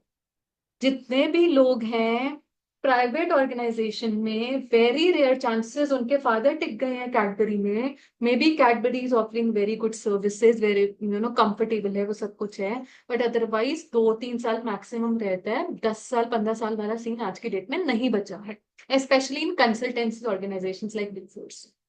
ठीक है जी। अब सोचो, इन दी फर्स्ट प्लेस अगर कंफर्टेबल माहौल होता तो जो मेरे लिए खर्चा किया गया था स्टार्टिंग में, वो दोबारा से किसी और के लिए करना ना पड़ता, ना मैं छोड़ के जाती, ना मेरा रिप्लेसमेंट आता, रिप्लेसमेंट के लिए वो खर्चा नहीं करना पड़ता। ठीक है जी, ये चीजें थी। So this is what we are going to learn today. The concept is called labour turnover. बोला जाता है लेबर टर्नओवर से एसोसिएटेड दो खर्चे होते हैं बच्चे, preventive cost and replacement cost. Preventive cost मतलब वर्कर छोड़कर ना जाएं, रुके रहें, इसके लिए कंपनी कुछ खर्चा कर रही है। फॉर एग्जाम्पल उनको पिकनिक्स पर लेकर चले जाना, या उनके कोई मेडिकल चेकअप्स वगैरह, मेडिकल कैंप्स लगा देना। तो ऐसे खर्चे क्या बन जाएंगे? प्रिवेंटिव कॉस्ट, जिससे वर्कर खुश रहे, छोड़कर ना जाए। एंड रिप्लेसमेंट कॉस्ट का मतलब कि वर्कर छोड़ के चला गया है, वैकेंसी हो गई है, उस वैकेंसी का कोई फिल इन करने आ रहा है, उसको हम बोलते हैं रिप्लेसमेंट आ गई है। तो वो रिप्लेसमेंट, जो वो नया इंसान आया, उसकी recruitment and selection and hiring की कॉस्ट, उसकी ट्रेनिंग कॉस्ट वगैरह वगैरह, वो बन जाएगी रिप्लेसमेंट कॉस्ट। तो preventive as the name suggest, worker छोड़ के ना जाए, लेबर टर्नओवर प्रिवेंट हो सके। और रिप्लेसमेंट मतलब वर्कर छोड़ के जा चुका है, उसकी जगह किसी और को लाने की कॉस्ट, उसको ट्रेन करने की कॉस्ट। अगर एक कंपनी शुरू से ही प्रिवेंटिव कॉस्ट अच्छे खासे इनकर करती है, तो उसको टर्नओवर कम देखने को मिलेगी, लोग छोड़कर जाएंगे नहीं, लोग छोड़कर नहीं जाएंगे तो रिप्लेसमेंट कॉस्ट भी उनको लो पड़ेगी। बट अगर एक कंपनी कंजूसी करती है प्रिवेंटिव कॉस्ट को लेकर, तो लोग छोड़कर जाएंगे, लोग छोड़कर जाएंगे तो इवेंचुअली रिप्लेसमेंट कॉस्ट हायर पड़ेगी। What is better to incur, preventive cost और replacement cost? Preventive cost, because in general a company would want कि उसके पास स्किल्ड एंड ट्रेन्ड लोग रहें। नए लोग आएंगे, उनको ट्रेन करने का तो खर्चा है ही सही, पर जो बीच का टाइम है, उनका ट्रेनिंग पीरियड है, सोचो कितनी गलतियां करेंगे और कितनी स्लो स्पीड से वो काम सीखेंगे, तो obviously it is a loss to the company. ठीक है जी, चलो अब लेबर टर्नओवर की प्रॉपर डेफिनेशन पढ़िएगा। It is the rate of change in composition of labor force during a specified period. Higher labor turnover reflects that workers in the organization are new and inexperienced, and it is a matter of concern to the organization. किस rate पर labour force change हो रही है, कहने का मतलब यहाँ पर ना परसेंटेज निकाली जाती है, 5%, 10%, 12% वगैरह वगैरह। तो ये बोला जाता है कि कुछ ना कुछ एक टॉलरेबल परसेंटेज तो होगी होगी जी। कोई भी ऑर्गेनाइजेशन है, इवन गवर्नमेंट ऑर्गेनाइजेशन, रिटायरमेंट की वजह से तो लोग जाएंगे ही जाएंगे ना। अल्टीमेटली पोस्ट तो वेकेंट होगी होगी, रिप्लेसमेंट तो उस पोस्ट की लानी पड़ेगी। तो इन जनरल बोला जाता है कि हर ऑर्गेनाइजेशन में एक basic minimum tolerable labour turnover तो होती है। For example 3%। अगर एक्चुअल टर्नओवर एक जगह 3% से ऊपर चला गया, तो it will be a matter of concern to the organisation कि लोग क्यों छोड़ के जा रहे हैं। मतलब हमारी लेबर फोर्स में ज्यादातर नए लोग हैं, और नए लोग हैं मतलब नौसिखिए लोग हैं, अनस्किल्ड लोग हैं, मतलब प्रोडक्ट भी क्या ही बन रहा। ठीक है जी। सो ये पर्टिकुलर रेट ऑफ चेंज जो है, ये कैसे मेजर किया जाता है? This is going to be the proper numerical topic. Topic का नाम है मेजरमेंट ऑफ लेबर टर्न। बच्चे टू सेव टाइम, आपके पास बुक में ही सारे प्रिंटेड फॉर्मूलाज एंड कॉन्सेप्ट्स हैं। बार बार जब हम क्वेश्चन करेंगे तब हम लिखेंगे, लिख लिख के वैसे ही याद हो जाएंगे, बुक में आपको प्रिंटेड में। अलग अलग methods of measuring that percentage है, जिसको मैं बोल रही हूँ 3%, 5%, 12%। देखिएगा, सबसे पहला मेथड सेपरेशन मेथड। इसमें यह बोला जाता है डिनोमिनेटर में रखो average number of workers on roll during the period. Average number of workers हम कैसे पता करते हैं? Workers at beginning plus workers at end divided by 2, मतलब बिगनिंग के वर्कर्स प्लस एंडिंग के वर्कर्स। तो पता चल जाता है कि सपोज हम एक क्वार्टर की कैलकुलेट कर रहे हैं, तो उस क्वार्टर में हमारे पास एवरेज वर्कफोर्स कितने लोग थे, डिनोमिनेटर में ये रखा। न्यूमरेटर में क्या रख रहे हैं? Number of separations during that particular quarter. Separation को हिंदी में बोले तो अलग हो गए, जुदा हो गए, they are not the part of company any more by whatsoever reason. खुद गए, हमने निकाले, उनकी रिटायरमेंट ड्यू थी, या फॉर अनफॉर्चुनेट रीजन भगवान को प्यारे, for whatsoever reason they are not the part of company any more, उसको हम बोलते हैं number of separations. So for example, अगर हमारे पास एवरेज नंबर ऑफ वर्कर्स थे ड्यूरिंग अ क्वार्टर 1000 और इसमें से 50 लोग सेपरेट हो गए, तो हमारे पास लेबर टर्नओवर कितनी निकल कर आ रही है? 5%। If this 5% is a tolerable percentage, okay. अगर ये टॉलरेबल नहीं है, उसके बियॉन्ड है, तो obviously some steps need to be taken. Investigation की जानी चाहिए कि ऐसा क्यों हुआ, ज्यादा लोग छोड़कर क्यों चले गए। ठीक है जी। अच्छा, ये तो हमने क्या किया, कैसे मेजर किया? By taking a look at number of separations. एक और मेथड निकल कर आता है, replacement method. Now what do we mean by replacement? जी, लोग छोड़कर गए, वैकेंसी क्रिएट हुई, उस वैकेंसी को जो फिल करने के लिए आ रहा है, तो एक कोई छोड़कर गया, उसको फिल करने के लिए कोई आ रहा है, उसको हम बोल रहे हैं रिप्लेसमेंट। अब जरूरी नहीं होता हमेशा जितनी सेपरेशंस हैं उतनी ही एग्जैक्ट रिप्लेसमेंट होगी। हो सकता है 50 लोग छोड़ के चले गए, अभी तक हम वैकेंसी सिर्फ 40 लोगों की भर पाए हैं। या ये भी हो सकता है कि पिछले क्वार्टर की भी कुछ सेपरेशंस थी जिसको हमने इस क्वार्टर में रिप्लेस किया है, ये भी पॉसिबल है। तो ये दो नंबर हमेशा बाय डिफॉल्ट आप बराबर नहीं मानेंगे। ये 50 का 40 भी हो सकता है, ये 60 भी हो सकता है कि पिछले क्वार्टर की सेपरेशन इस क्वार्टर में आई है, उसकी रिप्लेसमेंट। ठीक है जी। तो again this is one another method of measuring the labour turnover, कि हमारे पास कितने नए लोग आए हैं रिप्लेसमेंट होने। यहां तक टर्मिनोलॉजी क्लियर है? बच्चे आगे की टर्मिनोलॉजी समझाएंगे। Let's take a breather for 2 minutes. वैसे तो class barely half an hour 35 minutes की रह गई है। किसी को कोई पानी वानी पीना है, दे कैन हैव इट। तो let's take a breather for 2 minutes. किसी को मीन वाइल कुछ भी इन जनरल कुछ दोबारा से समझना है, बता सकते।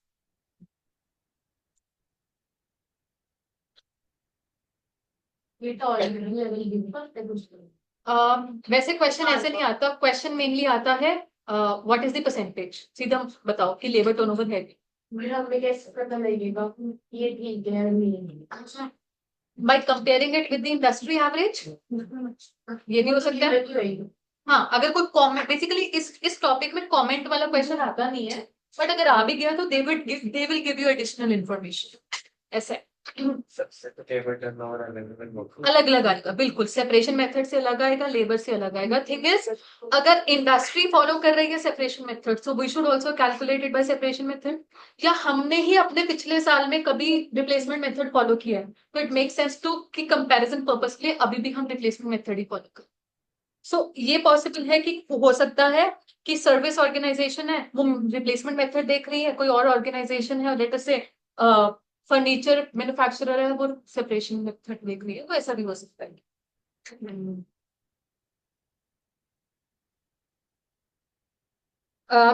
Thing is, you might not be use to long classes for particular subject. कितनी 1.5 आवर ड्यूरेशन? बट आज 4 बजे तक क्लास। ओके, ठीक है। वजह दिस इज ग्रुप 2, मतलब ग्रुप 2 में अब ऐसा ही रहेगा कि ठीक है। ऑफ कोर्स मैं ये नहीं कह रही हूँ कि हम रोज ही 4 बजे तक क्लासेस होंगी, वो ऑब्वियसली सर का डिपार्टमेंट है, टाइम शेड्यूलिंग में एवरीथिंग। बट जैसे ही ग्रुप 2 स्टार्ट हो गया है आपका, अभी तो फिर भी ग्रुप 1 चल रहा है 10 दिनों के लिए, राइट? तो उसको थोड़ा सा संभालते रहिए, because the day properly group 2 starts, जिसमें बाकी के सब्जेक्ट भी आ जाएंगे, वो भी आपका टाइम टेकअप करेगा ही करेगा, and from the day 1 take up करेगा। ठीक है, आज भी मैं आपको भेजूंगी तो होमवर्क समेत भेजूंगी, तो ऑब्वियसली टाइम डेडिकेशन थोड़ी सी इसमें रिक्वायर्ड रहेगी। It is up to you to how to balance things. ठीक है, बैलेंस करना है, सब कुछ करना है। अगर अभी तक आप नॉन सीरियस मोड में चल रहे थे, अब सीरियस हो जाइए। ये नहीं कहना अरे मई 2025 अगला साल, अगला साल नहीं है, अगला मतलब है अगला साल। आपके लिए क्या है, कितने महीने? 6 महीने अटेम्प्ट के। तो वो अगला साल वाली चीज दिमाग से निकालो। ये 6 महीने कैसे निकलेंगे नहीं पता चलता। जब आपका ग्रुप 2 फिनिश हो जाएगा, बेयरली with gap of 10 to 15 days आपके एमटीपी स्टार्ट हो जाएंगे। वो that is a world wide, मतलब एमटीपी में तो आपको पता ही नहीं चलना वो 35-36 दिन कहाँ गए। सो गेयर अप, मैं डरा नहीं रही हूँ, I am just telling you कि चीजों को अब लाइटली नहीं लेना, स्पेशली दोज पीपल जिन्होंने पहले से, आप लोग तो जून बैच में भी थे, उस टाइम पे तो नॉन सीरियस मोड ही चल रहा था, अरे मई है 1 साल पड़े, तो it's time for you people also to buck. ठीक है, बाद में पूछ जाऊँ हाँ कि हर महीने टेस्ट होता है। एग्जैक्टली अब यहाँ पर भी आपका हर महीने टेस्ट होगा। सो ऑब्वियसली सारी तरीके की cooperation from our end definitely रहेगी, बट थिंग इज आपको भी अपनी तरफ से चीजों को इनिशिएट करना पड़ेगा, कि यू नो कि साथ के साथ चीजों को पैक करना। Do not let your homework be pending very much. चलो बीच में कहीं जाना पड़ गया, कुछ तबीयत वगैरह खराब है, we understand, but make sure कि बाय दैट पर्टिकुलर वीकेंड वो सारी पेंडेंसीज भी कवर हो रही है। किसकी कोई क्लास मिस हो रही है, आप सभी को पता है सेम डे बैकअप अपलोड हो जाता है, नहीं देख पा रहे हैं सेम डे, मेक श्योर कि 1 वीक से ऊपर डिलेज नहीं होनी चाहिए। ठीक है जी, चलो लेट्स कंटिन्यू। हमने अभी तक क्या डिस्कस कर लिया? Separation method and replacement method. अभी के लिए फ्लक्स मेथड को होल्ड पे रखते हैं। New recruitment method. Now what do we mean by new recruitment? Company ने एक्सपैंड किया है, एक्सपैंड किया है तो मतलब नई जगह ब्रांचेस खोली है, वहां पर new post have been created. The keyword here is new, मतलब वो पोस्ट पहले से एग्जिस्ट नहीं कर रही है, वो बिल्कुल नए सिरे से पोस्ट क्रिएट की गई है। उस न्यू पोस्ट के लिए जो रिक्रूटमेंट की गई है, हायरिंग की गई है, उसको बोला जाता है न्यू रिक्रूट। ठीक है जी, अब एक वर्ड आ गया, accessions. Accessions is a technical word जिसका वैसे हम बोल सकते हैं it is also called total recruitment. Now what do we mean by total recruitment? मतलब टोटल हायरिंग। टोटल हायरिंग में वो लोग भी आएंगे जो पुरानी पोस्ट के लिए आए थे, पुरानी पोस्ट के लिए जो लोग आए उसको हम क्या बोल रहे हैं? रिप्लेसमेंट। और वो लोग भी हायर हुए हैं जो कि न्यूली क्रिएटेड पोस्ट के लिए आए हैं, जिसको हम बोल रहे हैं न्यू रिक्रूटमेंट। आपके पास लिखा ही भाई है। सो अब थोड़ा सा क्लियर रखिए अपने माइंड में, रिप्लेसमेंट मतलब पुरानी पोस्ट के लिए कोई आया है, न्यू रिक्रूटमेंट मतलब न्यूली क्रिएटेड पोस्ट के लिए आया है which was not previously filled by anyone. And accession मतलब पुरानी पोस्ट के लिए जो आया जिसको हम बोल रहे हैं replacement, plus new recruitment is called accession. तो आपके पास मेथड ये भी बन गया न्यू रिक्रूटमेंट मेथड, आपके पास एक्सेशन मेथड भी बन गया। सभी मेथड्स में डिनोमिनेटर वही चल रहा है जी, average number of workers on roll during the period. ठीक हो गया जी यहां तक? बताइए क्लियर है टर्मिनोलॉजी? चलो देखते हैं कितनी क्लियर हुई है जी। यहाँ पर हमारे ऑफिस में मैम बैठी है, मैम का नाम सभी को पता है, प्रीति मैम।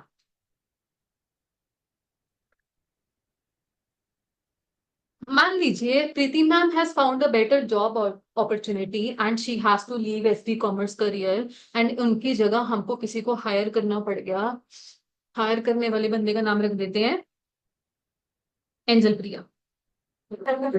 ठीक है, प्रीति मैम की जगह ये आई है, एंड आप लोगों के प्यार और आशीर्वाद की वजह से एसडी कॉमर्स करियर एक्सपैंड कर गया है, and we have opened in Chandigarh also.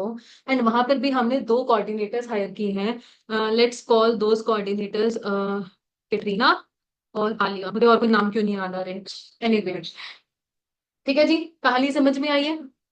If I ask you what is the number of separation? एक। एक कौन है separation? Preeti ma'am. If I ask you what is the number of replacement? One. कौन है replacement? Angel Priya. She is the replacement. If I ask you new recruitment? 2. And if I ask you accession? 3.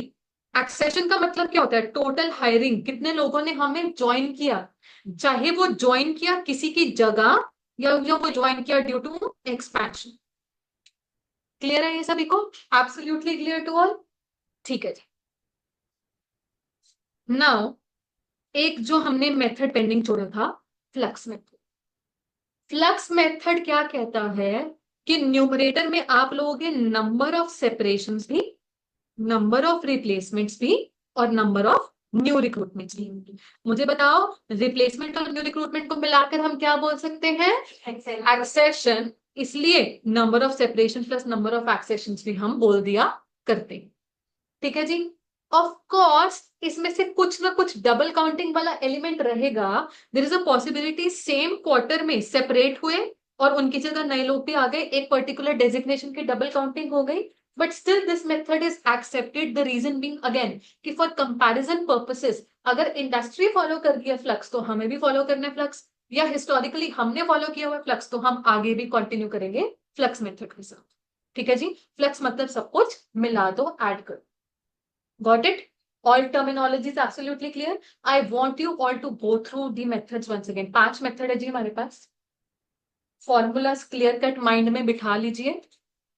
If there is any confusion please let me know.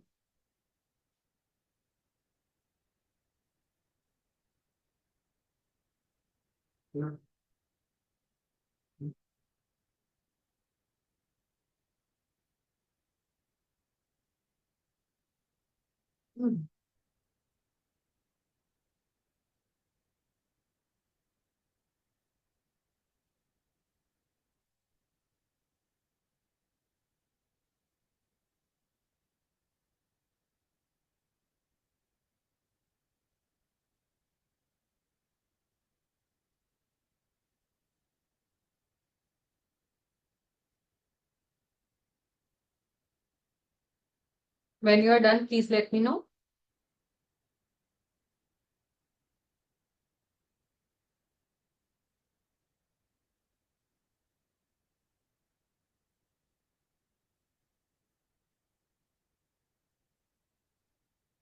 तो rate of change होता है, ये कभी कभी मैं company show कर रही है। ये mainly for internal records purpose या इंटरनल तो रिकॉर्ड। आपने पहले कोई कंपनी अगर बाहर से वो देखेगा तो आप वो पर कैसे नहीं लगा सकते। अगेन मतलब दिस इज नॉट कि आपके जो फाइनेंशियल स्टेटमेंट्स स्टेक होल्डर्स को रिलीज होती है उसमें आएगा। If it is a huge percentage of course वहां पर आएगा, बट अगर वेरी नॉमिनल सी है तो मेनली ये इंटरनल रिकॉर्ड्स है या in general of the record information या न्यूज वाली information. For example let us से एक कंपनी ने सिग्निफिकेंट ले ऑफ्स किए हैं, this is a very publicly known information, but will that necessarily appear in the financial statements या कहीं पे? May be not, it depends. Lay off में तो कंपनी निकालती है तो सेपरेशन ही हो गया ना। या किसी की अगर रिक्रूटमेंट ड्राइव हुई है, it may be a public information recruitment drive, तो वहां से भी आइडिया लग जाए।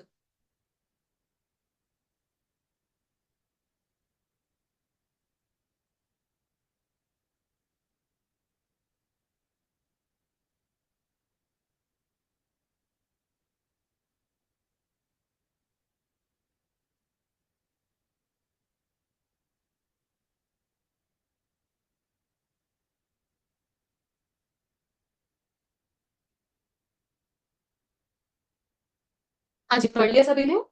ओके।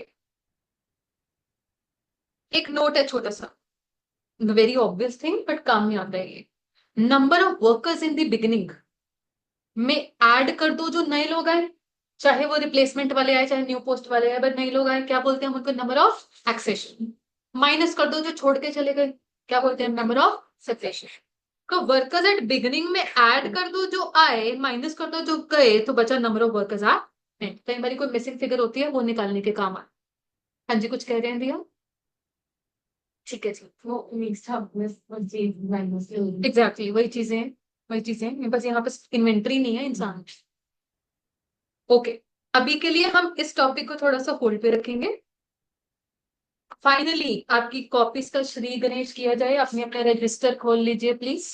वैभव बच्चे, मैं आपको आपके साथ पीडीएफ शेयर कर चुकी हूँ चैप्टर की, Yes, ma'am, I've seen. Group पर आ गई है।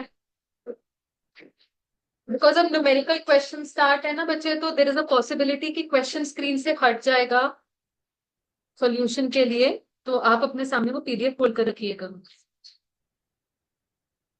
Question number 11 please. अपने कॉपीज में सुंदर सुंदर हेडिंग डालिए, चैप्टर का नाम labour, and then question number 11 पढ़ते हैं।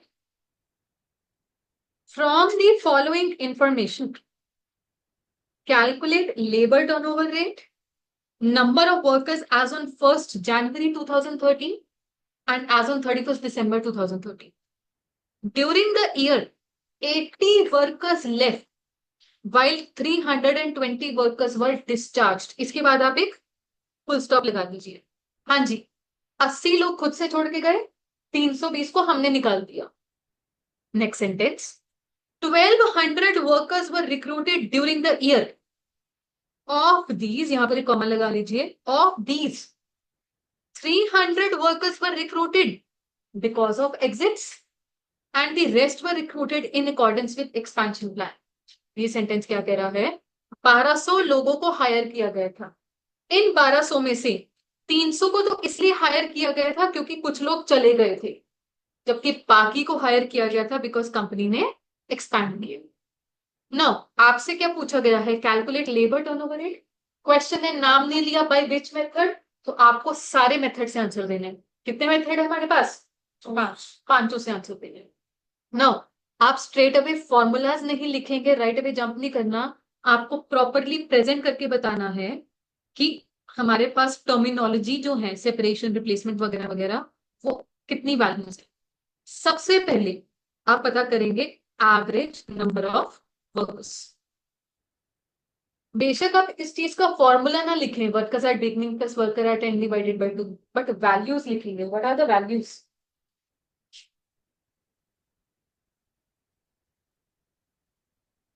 हाँ जी, 7600 प्लस 8400 डिवाइडेड बाय 2, 8000. डायरेक्टली 8000 नहीं लिखना, ये चीज अब क्लियर कट पता कीजिए. हाँ जी, नंबर ऑफ सेपरेशन या खाली वर्ड सेपरेशन आइडेंटिफाई कीजिए. 400 कैसे? 80 प्लस 320. सेपरेशन में कारण कोई भी हो, बस सेपरेशन है ना. और हमें क्या चाहिए होता है? Number of replacement. Can you identify the number of replacement? कितनी है? 300. किसी के जाने की वजह से जो नए लोग आए उसको हम बोलते हैं replacement. Number of new recruitment कितना हो गया? 900. 1200 टोटल लोग आए, 300 उसमें से रिप्लेसमेंट के थे, तो ये हो गया 900. और number of accession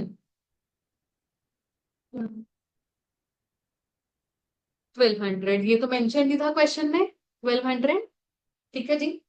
When you have identified these terminologies clear cut, अब आप one by one formula apply कीजिए.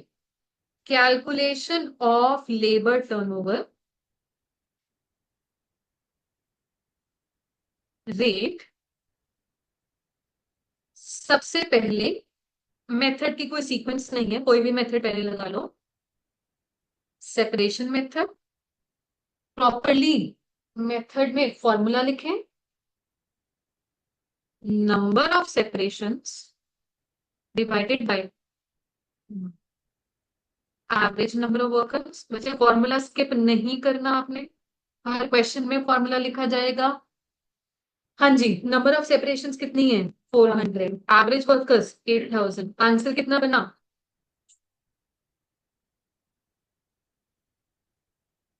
कैलकुलेटर है ना?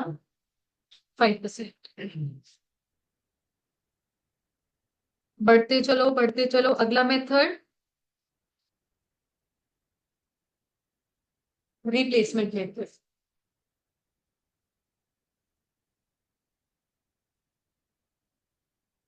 Number of replacement divided by average number of workers.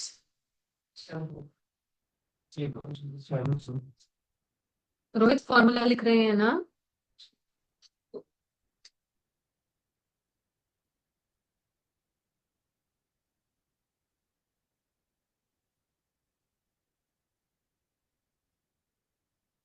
हाँ जी, फ्लक्स मेथड.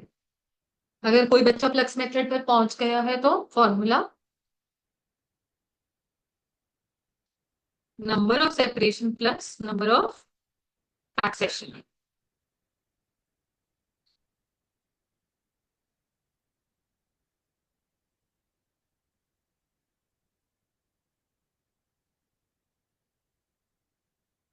हाँ जी, नंबर ऑफ सेपरेशन 400, एक्सेशन कितना है 1200, आंसर कितना आ गया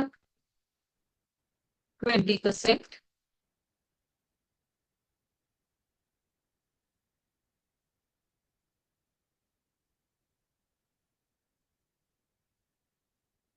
नेक्स्ट, न्यू रिक्रूटमेंट मेथड।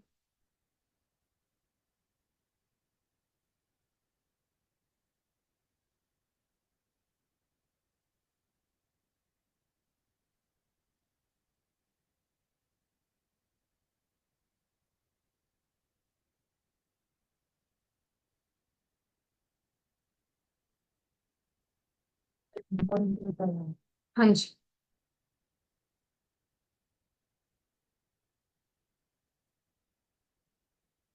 11.25, और लास्ट में हमारे पास बचता है एक्सेशन मेथड।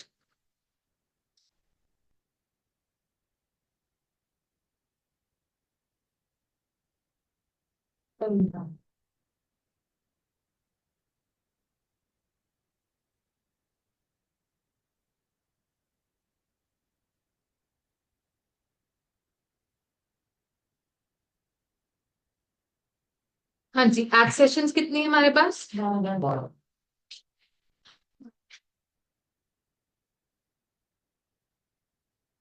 कितना आ गया ये 15%। लीजिए, take your own time in completing this. एक बार ऊपर स्क्रॉल करके आपको सारे आंसर्स फिर से मैच भी करवा देंगे।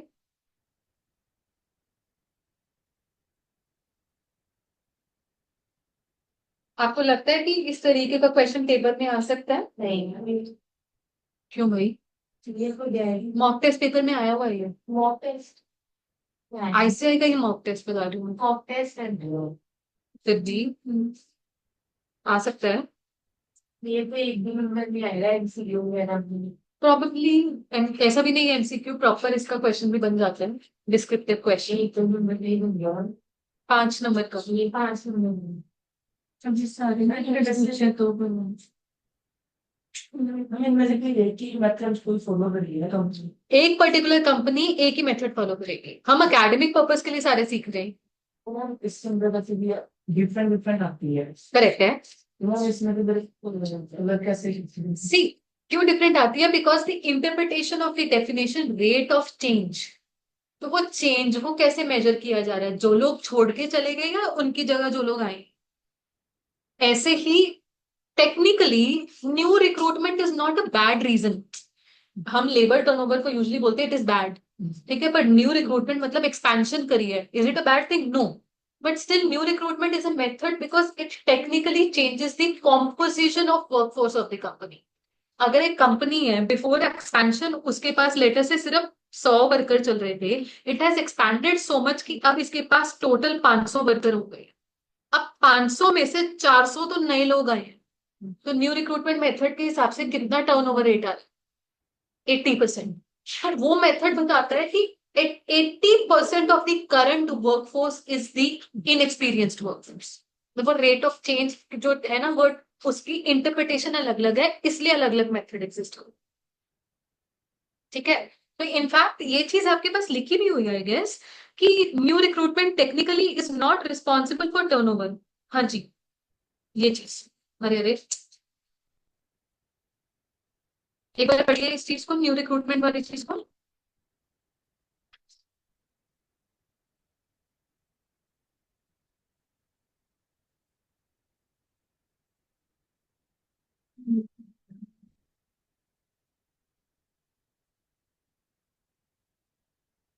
ठीक है जी, ओके, चलिए देखते हैं और क्वेश्चंस भी देखते हैं इस कॉन्सेप्ट से रिलेटेड।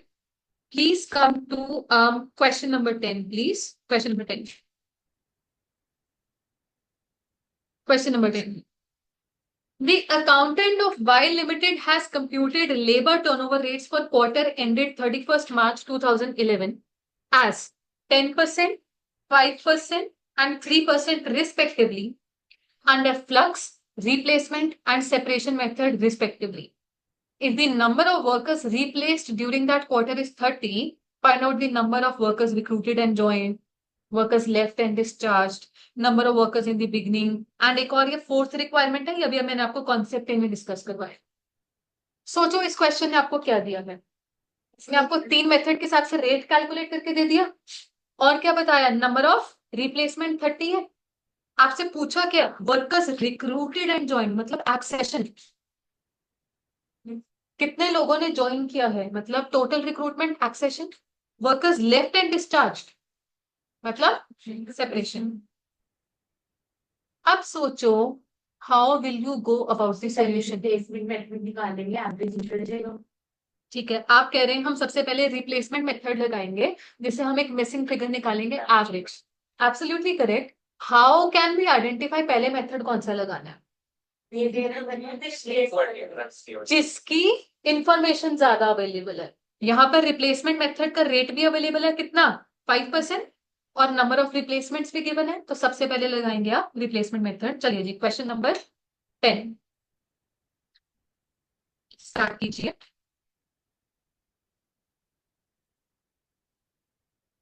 ये साउंड इफेक्ट्स डेली फीचर है या सिर्फ आज है? आज टाइम बाद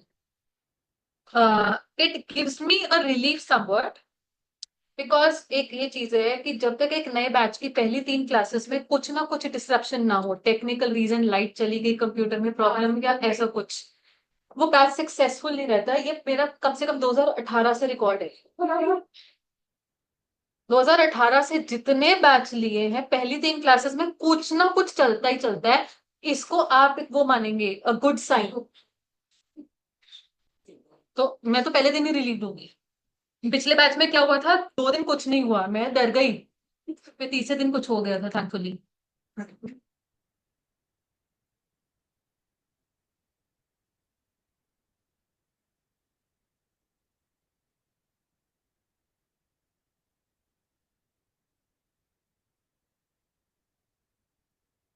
हाँ जी, रिप्लेसमेंट मेथड के लिए आपको रेट बताया गया है जी 5, नंबर ऑफ रिप्लेसमेंट है 30, average number of workers is a missing figure,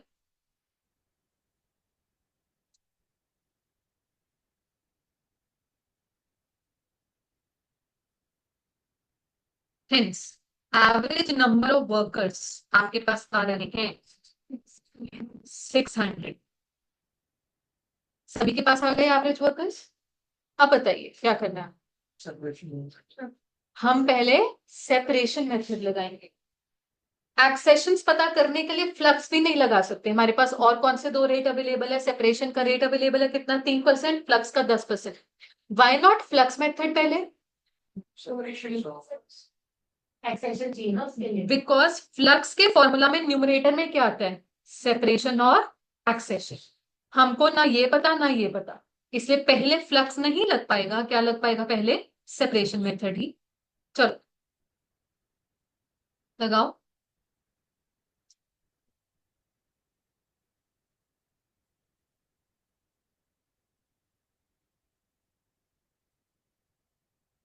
और इससे आप क्या पता कर पाएंगे, बिल्कुल ठीक है।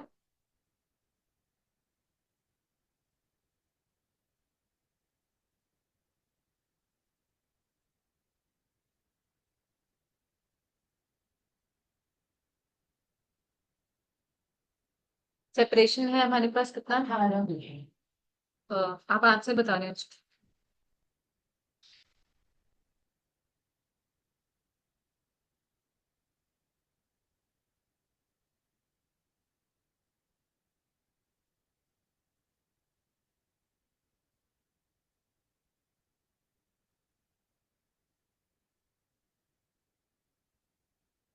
हाँ जी, सभी के पास नंबर ऑफ सेपरेशन आ गई। अब इसके बाद क्या करेंगे, अब फ्लक्स लगा लो, और तो कोई मेथड मेंशन नहीं है क्वेश्चन में।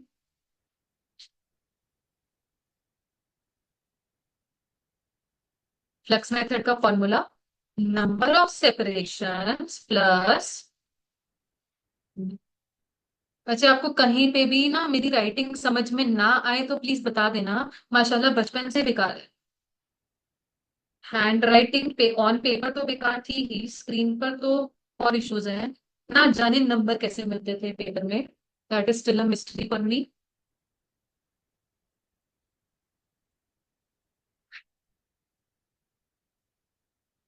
बट स्टिल इतनी भी बेकार नहीं है कि आपको कुछ भी ना समझ में आए, कभी कभी होता है।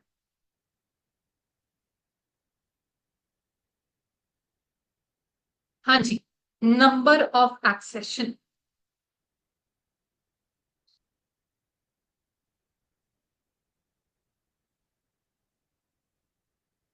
Is it 42? Number of yes ma'am. Accession 42। किसी के पास 42 नहीं आ रहा तो बता देंगे प्लीज। विद दीज कैलकुलेशंस हम पहली दो रिक्वायरमेंट ऑफ द क्वेश्चन पता कर चुके हैं फटाफट से।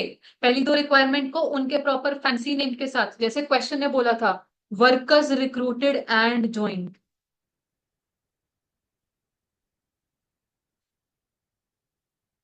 वर्कर्स रिक्रूटेड एंड ज्वाइंड, जिसको हम प्यार से क्या बोलते हैं, एक्सेशन। कितना आ गया? 40। फिर workers left and discharged,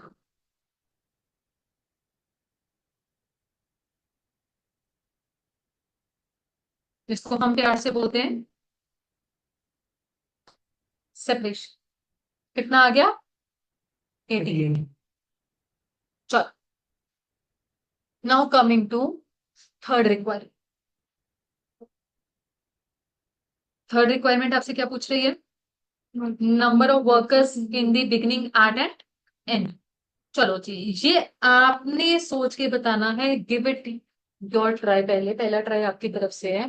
how can you figure this out? Number of workers in the beginning and number of workers in the end. Number 4. Average number of worker in average number of worker है। plus हाँ, environment. करके बताओ।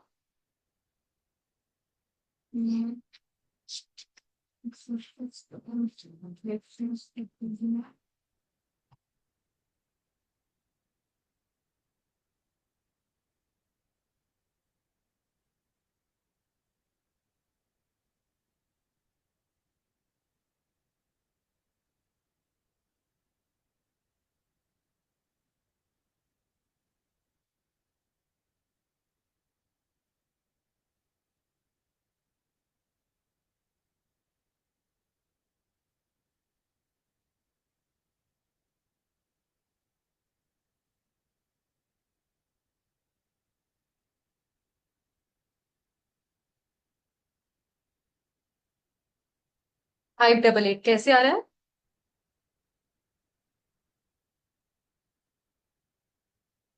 ठीक है, बिल्कुल ठीक है।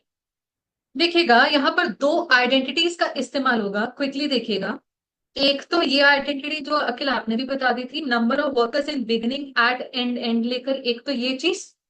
दूसरी जो हमारा एक नोट था, ये वाली चीज। ठीक है जी। Assume number of workers in the beginning to be X. अभी मैं लिखवा भी दूंगी ये प्रॉपर चीज। मुझे बताओ, हमारे पास इस क्वेश्चन में नंबर ऑफ एक्सेशन कितनी है? 42। नंबर ऑफ सेपरेशन कितनी है? 18। ये माइनस होने वाली चीज है। तो number of workers at the end कितना बन गया? x+24। ठीक है जी। So number of workers in the beginning x, number of workers at the end x+24। आप उसे इस आइडेंटिटी में पुट करो, x और x+22। और ये एवरेज हमारे पास कितने आंसर? 600। इससे x की वैल्यू आ जाएगी। ठीक है जी, हमारा रिक्वायरमेंट सॉल्व हो सकती है। बताइए, ये होमवर्क में करके लाएंगे? ठीक है जी। I am still left with one more requirement. एक बेसिकली कॉन्सेप्ट आपको एक्सप्लेन करना है, वो भी हम कल की क्लास में ही कवर करेंगे। आज के लिए आपका होमवर्क सिर्फ इतना है, to go through the concept of, पहले तो इंट्रोडक्शन वाला, डायरेक्ट मटेरियल इनडायरेक्ट मटेरियल वाला, कॉस्ट शीट का फॉर्मेट, फिर ये लेबर टर्नओवर के सारे methods, and along with the completion of requirement number 3। अगर नहीं हुआ कोई बात नहीं, मैं कल प्रॉपरली स्क्रीन पर रख भी दूंगी इस चीज। ठीक है जी। As such I don't think अभी के लिए मैं कोई और होमवर्क असाइन आपको कर पा रही हूँ। 588 है बच्चे। Answer is 588 and 612। यही है ना? x+20 है। x+24। अदरवाइज मैं इसे प्रॉपरली कल करवा दूंगी, डोंट वरी। ठीक है। 588 एंड एंड वाले वर्कर्स है 612। ठीक है। अच्छा, बिफोर वी लीव एक बार ना बच्चे जरा समझिएगा how the book has been structured. आप चैप्टर में आगे बढ़ते रहिए, चैप्टर के एंड तक पहुंचे, चैप्टर के एंड तक पहुंचे। हाँ जी, on page number 3.22, page number 3.22 क्या दिखाई दे रहा है? Exam question, exam question starting from May 2018 attempt. जो ये 2024 का प्रिंटेड वर्जन है, अभी तो आपके लिए रीप्रिंटिंग हुई है, पर जो ये एडिशन है, ये एडिशन आपके पास नवंबर 2023 तक है। मैं आपको पीडीएफ में प्रोवाइड कर दूंगी मई 2024 और सितंबर 2024, वो मेरी रिस्पॉन्सिबिलिटी है। और ऑफ कोर्स अभी आने वाला आपके लिए जनवरी 2025 की। तो ये 3 अटेम्प्ट्स हैं जिसमें से 2 हो चुके हैं, वो पीडीएफ में मैं आपको दे दूंगी। मई 24 और सितंबर 24 के क्वेश्चंस मेरा काम है। आपके पास बुक में एग्जामिनेशन क्वेश्चन मई 18 से लेकर नवंबर 23 तक आपको चैप्टर वाइज कंपाइल्ड मिलेंगे।